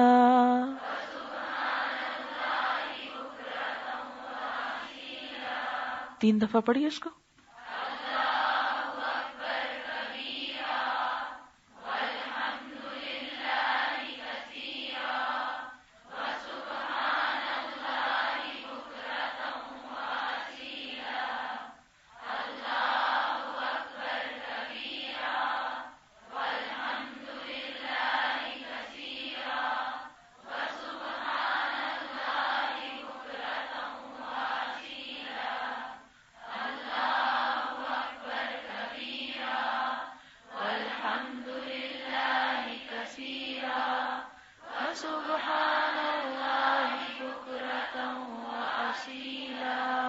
ٹھیک ہے، یہ کچھ سوال ہیں، میں ان کے جواب آپ کو دینا چاہوں گی.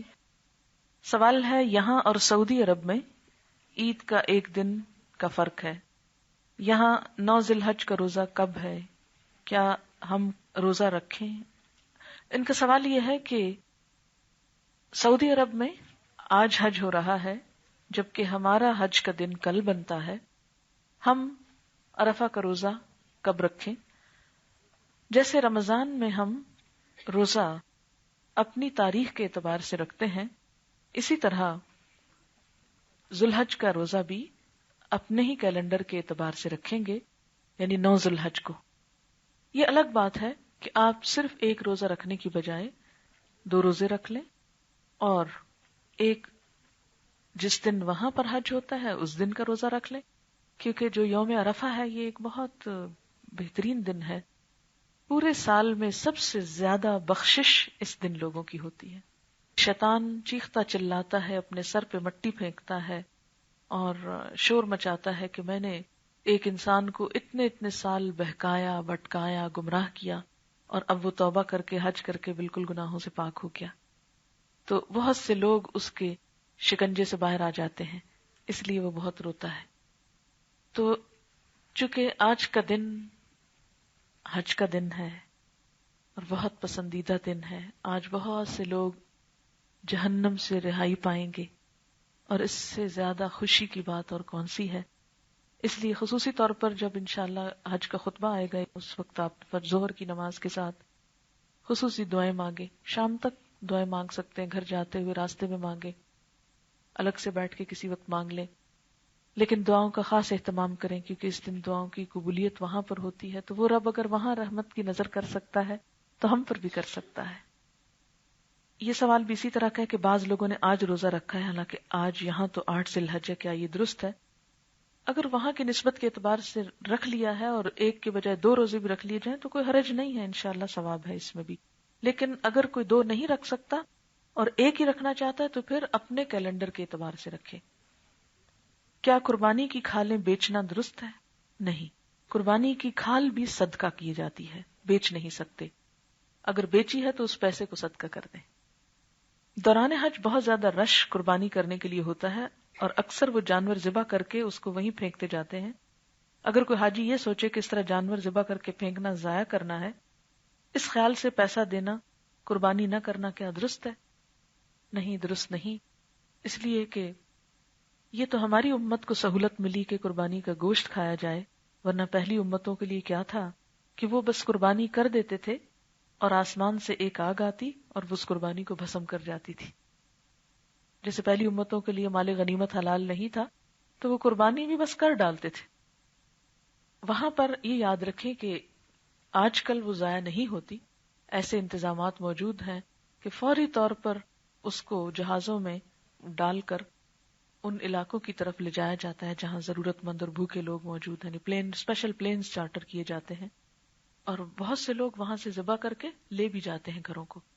اور مکہ میں نے دیکھا ہے کہ کئی لوگ اپنے سزوکی اس پر وینز کے اوپر پیچھے لاد کر سڑکوں پہ پھرا رہے ہوتے ہیں کہ جو کوئی لینے والا ہے وہ لے لے.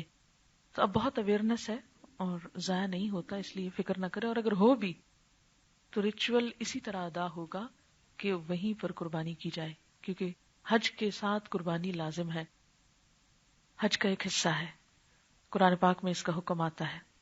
ہمیں یہ سوچنے کی بجائے کہ پیسہ دے کے تو جان چھڑائیں، ہمیں یہ سوچنا چاہیے کہ وہاں کا انتظام کیسے بہتر کریں۔ آج ہم نے تفسیر میں پڑھا کہ اللہ تعالیٰ اپنے حقوق تو اپنے فضل سے معاف کر دے گا، لیکن بندوں کے حقوق اس وقت معاف کرے گا جب بندے معاف کریں۔ میں آج کے اس دن میں نیت کرتی ہوں کہ میں ان تمام لوگوں کو دل سے معاف کر رہی ہوں جنہوں نے بھی میرے ساتھ زیادتی کی، تاکہ اللہ تعالیٰ مجھ کو معاف کر دے۔ تو یاد رکھیے کہ یہ ایک بہت اچھا جذبہ ہے۔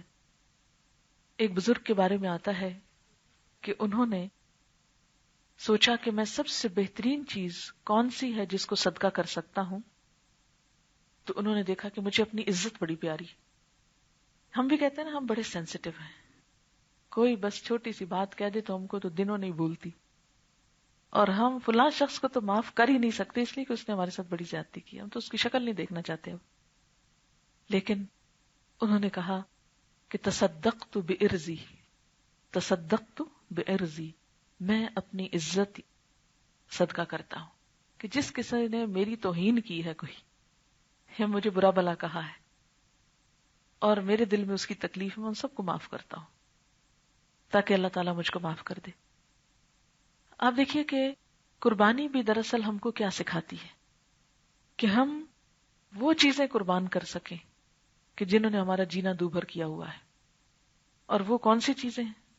کچھ محبتیں ہم نے ایسی پالی ہوئی ہیں کہ جو ہمارے اللہ کے راستے میں جانے کے لیے رکاوٹ ہے، کچھ چیزیں ایسی ہم نے سمیٹ رکھی ہیں کہ جو ہمیں اس کی طرف جانے نہیں دیتی۔ اسی طرح اپنے حسد پہ بھی چھری پھیریں، آج بغض پہ بھی پھیریں، نفرتوں پہ پھیریں، ظلم اور زیادتی پہ پھیریں، برے خیالات اور جذبات پہ پھیریں، بخل پہ پھیریں، حرص پہ پھیریں، لالچ اور طمع پہ پھیریں، ان سب چیزوں پہ بھی چھری پھیرنی ہے، تب قربانی کا اصل مقصد پورا ہوتا ہے۔ آج کل افغانستان میں لوگوں کو مالی امداد کی بہت ضرورت ہے، کچھ جماعتیں اور تنظیمیں قربانی کے پیسے وہاں دے رہی ہیں۔ میرے والد بھی قربانی کے بجائے گوشت کے پیسے وہاں دینا چاہ رہے ہیں، کیا یہ درست ہوگا؟ درست ہے، لیکن یاد رکھیے کہ یہ درست نہیں کہ سارا شہر جو ہے وہ اپنی قربانی کے پیسے کہیں اور دے ڈالے۔ اگر آپ کے گھر میں مثلا 2 قربانیاں ہو رہی ہیں، ایک گھر میں کر لیجئے، ایک وہاں بھیج دیجئے، کیونکہ یہاں کے جو غریب ہیں ان کا بھی حق ہے۔ اعتدال میں رہ کر کوئی بھی نیکی کرنا زیادہ پسندیدہ ہے بنسبت اس کے کہ ایک طرف انسان بالکل ڈھلک جائے اور دوسری طرف سے غافل ہو جائے۔ کیا ایک قربانی تمام اہل خانہ کی طرف سے ہو سکتی ہے؟ ٹھیک ہے، جیسے گھر کا سربراہ اگر کر رہا ہے اور وہ یہ نیت کر لیتا ہے کہ اس کا ثواب میرے گھر والوں کو بھی پہنچے تو ٹھیک ہے۔ کسی کی طرف سے قربانی کرنے سے پہلے کیا اپنی طرف سے قربانی ضروری ہے؟ جی ہاں۔ مثلا اگر کوئی شخص والدین کی طرف سے کرنا چاہتا ہے اور اپنی نہیں کر رہا تو یہ درست نہیں ہوگی، پہلے اپنی کرے پھر دوسروں کی طرف سے۔ جب بہت سے جانور مثلا مرغے ذبح کرنے ہوں تو کیا ہر ایک کو ذبح کرتے وقت یہ تکبیر پڑھنی ہوگی یا اجتماعی طور پر ایک ہی کافی ہو؟ نہیں، ہر دفعہ جب چھری پھیریں گے کتنی دیر لگتی، بسم اللہ اللہ اکبر کہہ دینا بھی کافی ہے۔ یہ تو مصنون دعا ہے، لمبی ہے، ایسا پڑھنا ثواب کا باعث ہے، لیکن اگر کسی کو یہ ساری یاد نہیں، اور ہمارے کتنے قصابوں کو یہ یاد ہوگی، لیکن مختصر سی دعا کیا ہے؟ بسم اللہ اللہ اکبر، بس اتنا بھی کافی ہے۔ قربانی کا گوشت غیر مسلموں کو دیا جا سکتا ہے؟ جی ہاں، قربانی کا گوشت جب قربانی ہو گئی، ریچول پورا ہو گیا تو کسی کو بھی آپ کھلا سکتے ہیں۔ کیا قربانی کے حصوں میں عقیقہ کیا جا سکتا ہے؟ یعنی ایک حصہ قربانی کا، ایک عقیقے کا، یا ایک بکرا قربانی کا اور ایک یا 2 عقیقے کے؟ جی ایسا کیا جا سکتا ہے، یعنی اس دن آپ اس مخصوص موقع کی قربانی بھی کر سکتے ہیں اور اس کے علاوہ کوئی اور آپ نے نظر مانی ہوئی ہے۔ قرآن پاک میں آتا ہے نا وَلْيُوفُوا نُذُورَهُمْ، چاہیے کہ وہ اپنی نظریں پوری کریں، تو نظر اس دن یہاں بھی پوری ہو سکتی ہے، اور جو لوگ حج کے موقع پر مینا میں ہوتے ہیں تو وہاں حج کی قربانی کے علاوہ اپنی کوئی نظر مانی ہوئی قربانی بھی کر سکتے ہیں۔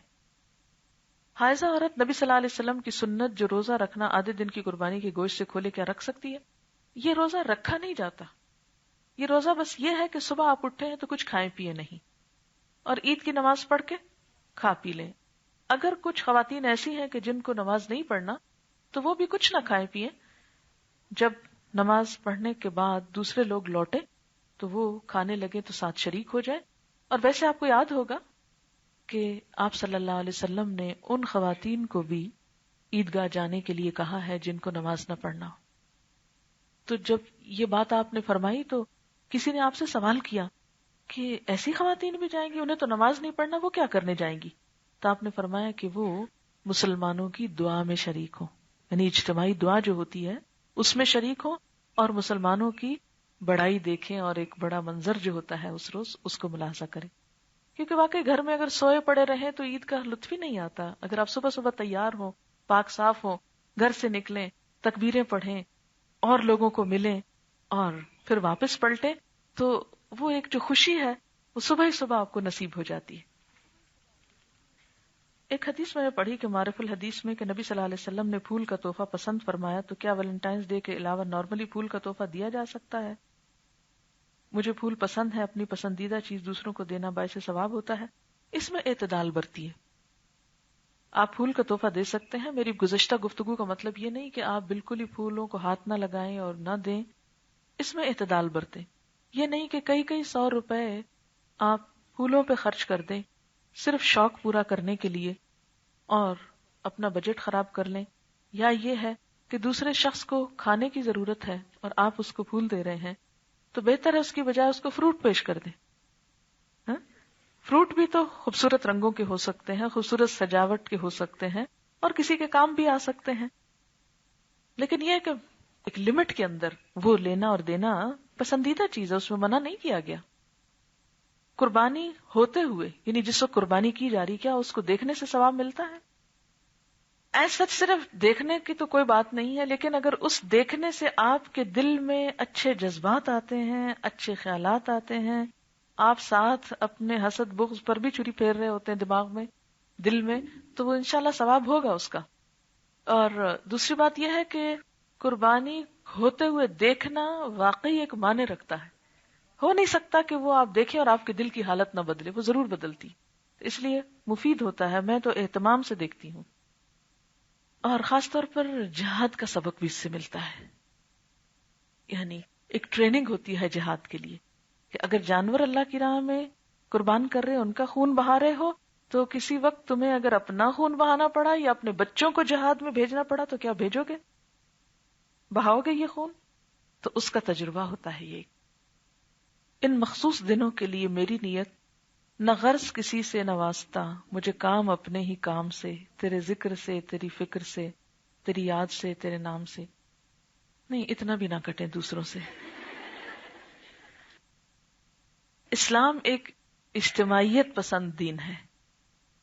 وہ شخص جو لوگوں کے اندر رہتا ہے، ان کی اذیتیں برداشت کرتا ہے، وہ اس سے بہتر ہے جو ان سے کٹ کے کسی گوشے میں جا بیٹھتا ہے. یاد رکھیے، اجر اور ثواب کے اعتبار سے کون سا مسلمان بہتر ہے؟ جو لوگوں کے بیچ میں رہے، ان کی بری بھلی سنتا بھی رہے، پھر بھی ان سے جڑا رہے. ہاں، یہ تو بہت آسان کام ہے نا کہ آپ دروازہ بند کر لیں، کنڈی لگائیں اور سب کو باہر بگائیں اور آرام سے لیٹ جائیں، سو جائیں، پڑھیں، عیاشی کریں، سکون سے بیٹھیں. نہیں، آپ لوگوں کے کام آئیں، ان کی خدمت کریں، ان کو اچھا مشورہ دیں، ان کی مدد کریں، ان کے بیچ میں بیٹھیں، ہنسیں، کھیلیں، بولیں، مذاق کریں، کبھی ناراض بھی ہوں، ایک نارمل لائف گزاریں. مجھے سمجھ نہیں آتی کہ بعض اوقات ہم دین کا ایسا لبادہ اوڑھ لیتے ہیں کہ ہم ایک الگ سی مخلوق نظر آنے لگتے ہیں جس کا معاشرے کے اندر کوئی رول نہیں، اور ہر وقت چہرے پہ خاص قسم کی بے رونقی چھائی ہوئی اور ایک مسکینی اور چال بھی مریل، اور کیا ظاہر کر رہے ہیں جی ہم بڑے متقی پرہیزگار انسان ہیں. یہ کہاں کا تقویٰ ہے؟ حضرت عائشہ رضی اللہ تعالیٰ عنہا نے ایک دفعہ دیکھا ایک شخص کو بڑی مریل چال چل رہے، پوچھا یہ کون ہے؟ بتایا گیا کہ یہ قاری صاحب ہے، یعنی یہ قرآن شریف پڑھتے ہیں. غصے میں بولی عمر سید القراء تھے. حضرت عمر رضی اللہ تعالیٰ عنہ صرف قاری نہیں تھے، قاریوں کے سردار تھے، سید القراء تھے، لیکن چلتے تو قوت سے چلتے، پیٹتے تو قوت سے پیٹتے، یعنی جاندار انسان تھے. دین ہم کو مسکین بننا نہیں سکھاتا کہ ہم چپ چپ کر کے روتے رہیں اور مسکین بنے رہیں اور کڑتے رہیں اور غم کھاتے رہیں اور چہرے پہ ہوائیاں اڑیں اور زرد رنگ ہوں. کیوں؟ لائیولی انسان نظر آیا کرے، مجاہد نظر آیا کرے، جاندار انسان نظر آیا کرے. ٹھیک ہے، صحت کی خرابی اور بیماری اور تکلیف وہ سب کے ساتھ ہے، لیکن کوشش کیا کرے کہ اسلام کا ایک جیتا جاگتا نمونہ ہو، ہنستا بولتا. حضور صلی اللہ علیہ وسلم سے بڑھ کے مسکرانے والا کوئی نہیں تھا. آپ لوگوں کے بیچ میں رہتے تھے. لوگوں سے کٹ جانا اور بالکل گھر میں الگ تھلگ ہو جانا یہ دین نہیں ہے ہمارا. ذکر بھی کریں، فکر بھی کریں، لیکن لوگوں کی خدمت بھی کریں. بعض لوگ کہتے ہیں کہ ایک شخص پہ 7 قربانیاں فرض ہیں. یہ لوگ ہی کہتے ہیں، خدا رسول کا حکم نہیں ہے. قربانی ویسے بھی فرض نہیں ہے تو 7 کیسے فرض ہو گئی؟ یوں باری باری سب کی 7 قربانیاں پوری کرتے ہیں. دیکھیں، ایک دین وہ ہے جو اللہ تعالیٰ نے نازل کیا ہے، اور ایک وہ ہے جو لوگوں نے پیرالل خود ساتھ بنا لیا ہے اپنی خواہشات پر مبنی. تو ہمیں اصل دین جس کو سمجھ کے اپنانا ہے وہ کیا ہے؟ اللہ اور اس کے رسول صلی اللہ علیہ وسلم کی بات. یاد رکھیے، کسی انسان کو آئیڈیالائز نہ کیا کریں کہ مجھے اس جیسا بننا ہے، کبھی نہیں. ہمیشہ یہ دیکھیں اللہ کے رسول صلی اللہ علیہ وسلم کیسے تھے، یہ سوچا کریں. آپ کی محبت سب سے بڑھ کے ہونی چاہیے. ہمیں آپ کو آئیڈیالائز کرنا، لیکن ایک بات وہاں بھی یاد رکھیں کہ وہ مرد تھے، آپ کو عورت بننا ہے. کیونکہ مجھے ریسنٹلی پتا چلا، میری بیٹی نے جمعے کے دن سفید کپڑے پہنے ہوئے تھے، تو میں اس کو بڑا غور سے دیکھتی تو کہتی ماما کیوں دیکھ رہی ہوں مجھے؟ میں نے کہا مجھے تم ڈفرنٹ لگ رہی ہو. کہتی ہاں میں نے آج وائٹ کپڑے پہنے ہیں. میں نے کہا وہ کیوں؟ کہتی سنت ہے نا. میں نے کہا کیا سنت ہے؟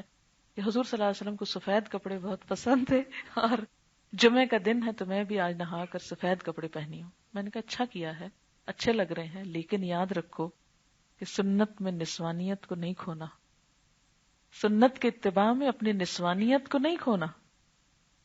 وہ کیسے؟ آپ ڈائریکٹ مجھے سمجھائیں کیا مطلب ہے آپ کی بات کا. میں نے کہا میری بات کا مطلب یہ ہے کہ تم ایک عورت بھی ہو. آپ صلی اللہ علیہ وسلم نے سفید کپڑے مردوں کے لیے پسند کیے ہیں، عورتوں کے لیے کلرفل کپڑے ہی پسندیدہ ہیں. حضرت اسامہ کو چوٹ لگی تو آپ صلی اللہ علیہ وسلم نے کیا فرمایا؟ اسامہ اگر بیٹی ہوتا ہم اس کو اچھے اچھے کپڑے پہناتے، اسامہ بیٹی ہوتا ہم اس کو زیور پہناتے. جی ہاں، آپ صلی اللہ علیہ وسلم کے نزدیک ایک بیٹی کی، ایک لڑکی کی خوبی کیا ہے کہ وہ عورت نظر آئے. ایک عورت کے ہاتھ دیکھا تو اس پہ کوئی چیز نہیں تھی، آپ نے فرمایا کہ یہ مرد کا ہاتھ ہے یا عورت کا ہاتھ ہے. زینت کا اظہار غیر مردوں کے لیے نہیں ہے، ان کو نہیں دکھانا ہم نے، لیکن اپنے گھر میں، اپنے کلوز سرکل میں اچھے کپڑے پہننا، اس میں بھی اعتدال ہونا چاہیے. یہ نہیں کہ آپ سارا وقت ابٹن ہی ملتے رہیں اور گھنٹوں لگا دیں پارلر میں بیٹھ کے اور کہیں جی ہم سنت پہ عمل کر رہے ہیں. اعتدال میں رہیں، اسراف نہیں، نہ پیسے کا اسراف، نہ وقت کا ضیاع، نہ کسی اور چیز کا. تو سنت کی پیروی میں یہ سوچ ضرور رہے کہ آپ مرد نہ بننے لگے. عورت کا حسن، عورت کی خوبی عورت بننے میں ہے، عورت رہنے میں ہے. اپنی شخصیت کو مسخ کرنا اور فطرت کے خلاف جانا یہ دین نہیں ہے. دین کیا ہے؟ فطرت پر رہنا. اچھا آپ دیکھیے کہ ہمارے ہاں بعض لوگ جب یہی تقویٰ کی بات کرتے ہیں یا سنت کی بات کرتے ہیں تو وہ اپنی حیثیت کو بھول جاتے ہیں کہ ہم کس کیپیسٹی میں اس سنت کو فالو کریں گے. ایسا نہ ہو کہ کوا چلا ہنس کی چال اپنی بھی بھول گیا. آج کی دنیا میں عورت کو ایک بڑا ہی الٹا سبق پڑھایا گیا ہے. وہ کیا ہے کہ اس کے مرد بننے میں اس کی بڑی عزت ہے. وہ مردوں کی طرح لباس پہنے تو بڑی قابل ہے، وہ مردوں کی طرح ہیئر ڈریسنگ کرے تو بہت شاندار ہے، وہ مردوں کی طرح کمائے تو اس کی بڑی عزت ہے، وہ مردوں کی طرح سارے مردوں والے کام سنبھال لے تو وہ بڑی اعلیٰ چیز مخلوق ہے. اس لیے جو عورت بن کے رہتی ہے تو اسے کہتے لو تم تو اپنے آپ کو ضائع کر رہی. یہ سوچ نہیں ہونی چاہیے. دیکھیں نا، بچہ کب اچھا لگتا ہے؟ جب وہ بچہ ہوتا ہے. اگر کوئی بچہ بڑوں جیسی سنجیدہ باتیں کرنا شروع کر دے کیا لگے گا وہ؟ اگر کوئی مرد عورت بن جائے کیا لگتا ہے وہ؟ خوبصورت لگتا ہے؟ ہرگز نہیں. تو عورت مرد بن کے کیسے خوبصورت لگ سکتی؟ میں یہ کورس کرنے سے پہلے جاب کرتی تھی، اب میرے پاس کچھ پیسے موجود ہیں، اگر میں قربانی کروں تو میرے پاس بہت کم پیسے بچ جاتے ہیں، کبھی سوچتی ہوں کچھ رقم صدقہ کر دوں باقی رکھ لوں، کبھی سوچتی ہوں قربانی کر لوں، آگے اللہ مالک ہے۔ آپ کیا سجیسٹ کریں گی؟ میں یہ سجیسٹ کروں گی کہ اگر آپ نے یہ پیسے تعلیم کے لیے رکھے ہوئے ہیں تو ان کو تعلیم ہی کے لیے رہنے دیں۔ تعلیم کے لیے خرچ کرنا بھی صدقہ ہے، ایسا نہ ہو کہ آپ یہ تو صدقہ کر لیں اور پھر ہاتھ پھیلانا شروع کر دیں، تو یہ پسندیدہ نہ ہوگا۔ صدقہ خیرات نیکی کا کام بہت اچھا ہے، لیکن اگر ان پیسوں میں سے آپ اتنا بس صدقہ خیرات کچھ کر دیں کہ جس سے آپ کی اپنی ضرورت پوری ہوتی رہے تو یہ زیادہ پسندیدہ۔ یاد رکھیے، خود اپنی ذات پر خرچ کرنا بھی ایک صدقہ ہی ہو جاتا ہے۔ جب آپ نیکی کے مقصد اور غرض کے لیے، جیسے علم کے لیے آپ کرتی ہیں، کرایہ دیتی ہیں، یا کتابوں کے لیے خرچ کرتی ہیں، یا کوئی اور ریلیونٹ مٹیریل لیتی ہیں، یا کسی بھی طرح دین کے پھیلانے میں آپ آئندہ خرچ کرتی ہیں، تو یہ بھی ایک ثواب کا کام ہے۔ عید کی نماز کے لیے عورتوں کے لیے کیا حکم ہے؟ کیا عیدگاہ جانا عورتوں کے لیے لازمی ہے؟ دیکھیے کہ لازمی کی بات نہیں ہے، پسندیدہ ہے۔ آپ صلی اللہ علیہ وسلم کے زمانے میں خواتین جاتی تھیں اور آپ نے خاص طور پر انکریج کیا کہ نکلیں۔ آپ نے فرمایا جوان بچیاں بھی نکلیں، وہ بھی نکلیں، جن کو نماز نہیں پڑھنی وہ بھی نکلیں، جن کے پاس اوڑھنے کے لیے چادر نہیں ہے۔ تو فرمایا وہ کیسے نکلیں؟ فرمایا وہ اپنی سہیلی کی چادر میں چلی جائیں، یعنی چادر ادھار ہی لے کے پہن کے چلی جائے۔ اگر اپنا گاؤن سکارف نہیں، چادر نہیں ہے تو کسی سے لے کے پہن کے چلے جائیں، لیکن پسندیدہ ہے اس دن نکلنا۔ ہاں، اگر گھر والے نہیں پسند کرتے تو اسے جنگ نہ کریں، جب کبھی آپ کی اپنی آزادی ہوگی تو پھر ٹھیک ہے۔ ان کو بہت فتوے سنا کے ان کو فنڈ نہیں کریں، ان کو بتائیں۔ اگر بخاری کی کتاب آپ کے گھر میں ہے تو اس میں بھی موجود ہے حدیث، لیکن اگر آپ سمجھیں کہ اس سے آپ کو مزید مشکل کسی کا سامنا کرنا ہوگا تو بہتر ہے کہ آپ ان کو نہیں تنگ کریں۔ اس وقت آپ خود تکبیریں وغیرہ پڑھیں، خود تیاری کریں، 2 نفل پڑھ لیں جو چاشت کے ہوتے ہیں، وہ زیادہ بہتر ہے۔ آپ نے بھی بتایا کہ عید کے دوسرے، تیسرے، چوتھے دن بھی قربانی کی جا سکتی، ان سارے دنوں کی قربانی کے ثواب میں کوئی فرق ہے؟ 10 ذی الحج کی بہتر ہے، لیکن بعد میں بھی ثواب تو ہے۔ یہ ایسا ہی ہے کہ ایک افضل وقت ہوتا ہے اور ایک دوسرا وقت ہوتا ہے، جیسے نماز کا اول وقت کیا ہوتا ہے؟ افضل ہوتا ہے۔ آپ نے جو ناخنوں اور بالوں کے بارے میں بتایا، تو ہمیں اب قربانی کے کتنے دن بعد ناخن کاٹنے؟ قربانی کے ساتھ ہی کاٹ سکتے ہیں اگر وقت نہ ملے تو، لیکن یہ نہیں کہ اس سے فائدہ اٹھا کے ناخن بڑھا لیں اور تھوڑا کسی اور طرف چل پڑیں۔ اتنے بڑھ گئے ہیں تو اب تھوڑے دن اور 10 دن اور گزار لیتے ہیں۔ یہ جو بڑھے ہوئے ناخن ہے، یہ ہماری بہت کمزوری ہے لڑکیوں کی۔ مجھے کبھی سمجھ نہیں آتی کہ یہ کانفیڈنس کی کمی ہوتی ہے جو ناخن بڑھا کے پوری کی جاتی ہے، یا کس چیز کی؟ ایسا کیا کریز ہے؟ یعنی مجھے کبھی بھی ناخن بڑھانے کا فلسفہ سمجھ میں نہیں آیا۔ ایک تو کتنی محنت ہوتی ہے، دوسرا یہ ہے کہ جانوروں سے شباہت ہو جاتی ہے نا، تیسرا یہ کہ سنت کے اعتبار سے ناپسندیدہ چیز ہے، فطرت کے خلاف ہے، صحت کے خلاف ہے، تو صرف ایک خاص لک دینے کے لیے ہم اس کا اہتمام کرتے ہیں، جبکہ بہت ساری چیزوں کے خلاف جاتی ہے۔ بات پسندیدہ چیز نہیں ہے۔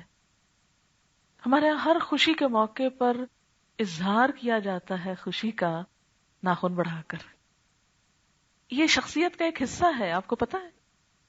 کسی شخص کی ظاہری شخصیت کہاں سے پتہ چلتی ہے؟ اس کے انداز سے، اس کے ہاتھوں سے، اس کے لباس سے، اس کے بولنے کے انداز سے۔ تو جب ایک دیندار شخص ناخن بڑھا کے کسی کے سامنے آتا ہے، کیا امپریشن پڑتا ہے؟ دل نہیں بدلا، دل نہیں بدلا، اس لیے کہ دل بدلتا تو انداز ضرور بدلتے۔ کیوں کہا گیا کہ وہ شخص مسلمان نہیں ہو سکتا جو اللہ کے رسول صلی اللہ علیہ وسلم کو ہر چیز سے بڑھ کر نہ چاہے؟ کیا آپ صلی اللہ علیہ وسلم ہمارا ہاتھ دیکھیں تو پسند فرمائیں؟ یہ بڑے ہوئے ناخن ہم آپ کو دکھا سکتے ہیں؟ اچھا، کیا ہوتا ہے بعض اوقات ہم اپنی سہیلیوں تو بہت کانفیڈنٹ فیل کرتے ہیں، لیکن جو ہی کوئی بڑا شخص یا کوئی دیندار شخص نظر آتا ہے تو ہم جلدی سے ڈھانپنے لگتے ہیں کہ یہ مائنڈ کرے گا، اس کے سامنے نہیں دکھانے۔ اللہ کے رسول صلی اللہ علیہ وسلم کے سامنے دکھا سکیں گے آپ؟ نہیں، تو کیوں ایسا کام کرتے ہیں؟ ایسا کیا شوق ہے؟ کیا جو اللہ نے ہم کو دیا ہے وہ کافی نہیں؟ اللہ نے ہر ایک کو بہت خوبصورت بنایا اور دوسرے سے مختلف بنایا. آپ میں سے ہر شخص بلا مبالغہ یہ کہہ سکتا ہے ہم سا کوئی ہو تو سامنے آئے. آپ سا کوئی نہیں. آپ اللہ تعالیٰ کی بالکل ایک منفرد انوکھی مخلوق ہے. کوئی آپ جیسا نہیں. ھذا من فضل ربی. آپ کی ایک ایک چیز بہت پیاری. اللہ تعالیٰ نے انسان کو احسن تقویم میں بنایا. آپ کو معلوم ہوگا کہ عباسی دور میں ایک شخص تھا, اپنی بیوی سے بہت محبت کرتا تھا. تو ایک دفعہ بیٹھا باہر کہیں ٹہل رہا تھا تو دیکھا کہ چاند طلوع ہو گیا ہے. تو اپنی بیوی کو کہتا ہے اگر تم چاند سے زیادہ خوبصورت نہیں ہو تو میں تم کو طلاق دیتا ہوں. ہنسی مذاق میں بات ہوئی. بیوی تو اسی وقت فوراً اندر پردے میں چلی گئی کہ اب طلاق اگر ہو گئی تو بس بات ختم. بہت غمگین ہوا, ساری رات نیند نہ آئی کہ یہ مذاق کیا بن, کیونکہ ہنسی مذاق میں بھی طلاق تو ہو جاتی. صبح کے وقت جب یہ معاملہ پیش ہوا فتوے کے لیے, بہت سے علماء کو جمع کیا گیا تو سب نے یہ کہا کہ طلاق ہو گئی, کیونکہ چاند بہت خوبصورت ہے اور عورت تو چاند سے زیادہ خوبصورت نہیں ہو سکتی, اس لیے طلاق ہو گئی. لیکن ایک عالم جو تھے انہوں نے اس آیت کو دلیل بنایا کہ لقد خلقنا الانسان فی احسن تقویم, کہ ہم نے انسان کو سب سے بہترین حالت میں پیدا کیا ہے. یہ چاند واند کیا چیز ہے,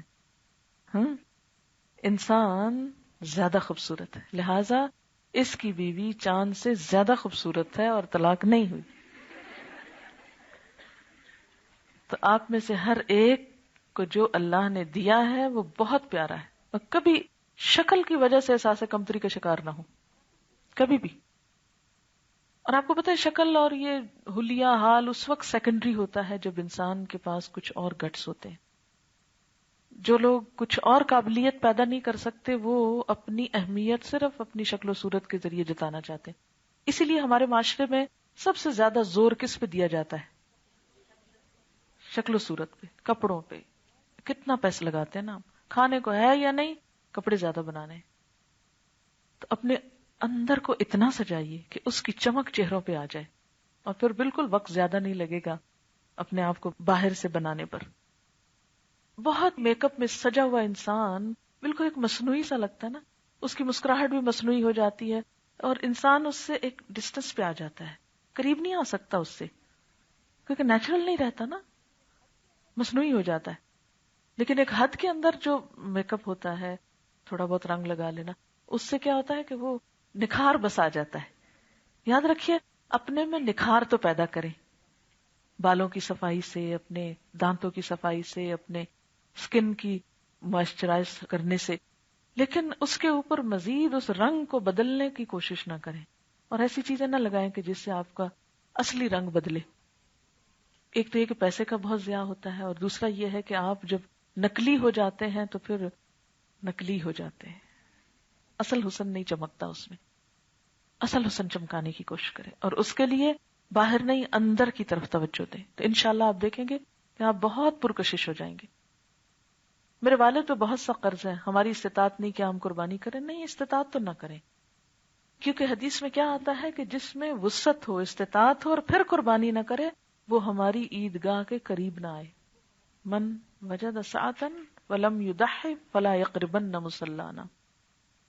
تو اگر قرض دینے والے آپ کو پریشان کر رہے ہیں, یعنی قرض خواہ پریشان کر رہے ہیں, اور آپ وہ پیسہ قربانی پہ لگا رہے ہیں, تو یہ کوئی درست چیز نہیں. اسی پیسے کو آپ اپنا قرض لوٹانے میں لگا دیں. قربانی کرنے کے لیے پیسے نہ ہوں, یعنی کہ عام حالت میں گھر کا نظام ٹھیک چل رہا ہے, دل بھی کرتا ہے قربانی کریں, اگر قربانی کے پیسے کسی سے قرض لے کر قربانی کریں, نہیں, قرض نہ لیں, کیونکہ قرض جو ہوتا ہے محبت کی کینچی ہوتا ہے. ٹھیک ہے, اگر کسی سے آپ تعلقات خراب کرنا چاہیں تو اس سے قرض مانگیں, اچھی بھلی رشتہ داری میں رکھنا ڈالنا چاہیں تو قرض مانگیں. قرض کی عادت اچھی نہیں ہوتی. حد الوسع کوشش کریں کہ تھوڑے سے تھوڑے میں اپنی ضروریات پوری کر لیں, لیکن قرض نہ مانگیں, اللہ کہ بہت مجبوری ہو. تو اس لیے اللہ تعالیٰ نے آپ کو پریشان نہیں کیا کہ میرا بندہ قرض لے کے قربانی کرے. نہیں, اگر اپنے پاس ہے تو کر لیں, نہیں تو نہیں. یہ بھی ہو سکتا ہے کہ اگر ہے کچھ پیسے لیکن کوئی اور بھی ضرورت ہے, کچھ ڈاواں ڈول کا سا معاملہ ہے, اب یوں کر سکتے ہیں کہ کر لیں قربانی اور گوشت فریز کر لیں، اور پھر کچھ دن تک اگر وہ استعمال ہوگا اور باقی کچھ بچت ہو جائے گی تو اس سے دوسرا کام کر لیں، تو چلیں یہ خون بہانے کی سنت پوری ہو جائے گی.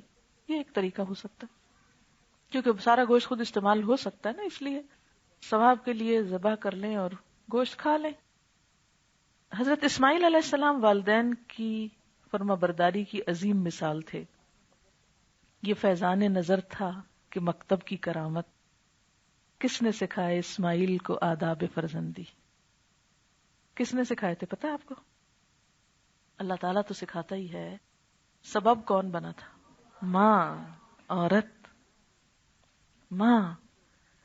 یہ ماں کی گود تھی، ماں کی تربیت تھی جس نے باپ کا ادب کرنا اور باپ کی بات ماننا سکھایا. ہماری مائیں ہر وقت باپ کے خلاف کان بھرتی رہتی ہیں بچوں کے. یہ دیکھو تمہارا باپ ایسا اور ویسا، اور تمہاری پھپھی ایسی اور تمہاری دادی ایسی اور تمہارا خاندان ایسا. اور بچے کے ایسے نفرت کے ماحول میں پلتے ہیں کہ ان کو اپنے جب دشمن نظر آتے ہیں تو وہ دوسروں کو دوست کہاں سے بنا سکتے ہیں. یہ بہت افسوسناک کلچر ہے ہمارے معاشرے کا. یاد رکھیے، شوہر سے شکایت ہو، سسرال سے شکایت ہو، بچوں کے کان نہ بھریں، ان کو معاف رکھیں. وہ اپنی دنیا، اپنا ذہن، اپنی سوچ خود بنائیں. وہ خود ججمنٹ کر سکتے ہیں کہ کون کس پہ ظلم کر رہا ہے، لیکن اپنی سیاست میں ان کو نہ پارٹنر بنائیں. یہ بہت غلط بات ہوتی ہے کہ ماں باپ میں یا دونوں میں کوئی چپکلش ہوتی ہے، سب کو ساتھ ہمدردیاں لینے کے لیے بچوں کو شامل کر لیتے ہیں. کیونکہ بچوں کے لیے ماں بھی اہم ہے، باپ بھی اہم ہے. اب باپ اپنی جگہ بچوں کو پیار کر رہا ہوتا ہے، بچے دیکھتے ہیں ہمارا باپ تو بہت اچھا ہے، یہ اماں ہی خراب ہے جو ہمیں ہر وقت ابا کے خلاف بولتی، تو وہ الٹا آپ کے خلاف پڑتی ہے بات. تو صبر سے کام لیا کریں ایسے موقعوں پر. کیا اللہ دیکھ نہیں رہا؟ کیا لکھا نہیں جا رہا؟ لکھا جا رہا ہے نا، ہر ایک کا عمل لکھا جا رہا ہے. کوئی ہم پہ زیادتی کرتا ہے، اللہ تو اس کے دل میں اٹھنے والے خیال سے واقف ہے. کہاں بھاگ کے جائے گا کوئی ہم پہ زیادتی کر کے؟ لیکن جب ہماری زبان سے کچھ نکلتا ہے یا ہم ساتھ شریک ہو جاتے ہیں تو ہمارا اجر کم ہو جاتا ہے. اس اجر کو نہ کم ہونے دیں. چلیے، کیونکہ وقت ہو چکا ہے، اب اجازت چاہتی ہوں. اللہ تعالی ہم سب کے ایمان اور دین کی حفاظت فرمائے. سبحانک اللہم و بحمدک، نشہد ان لا الہ الا انت، نستغفرک و نتوب الیک.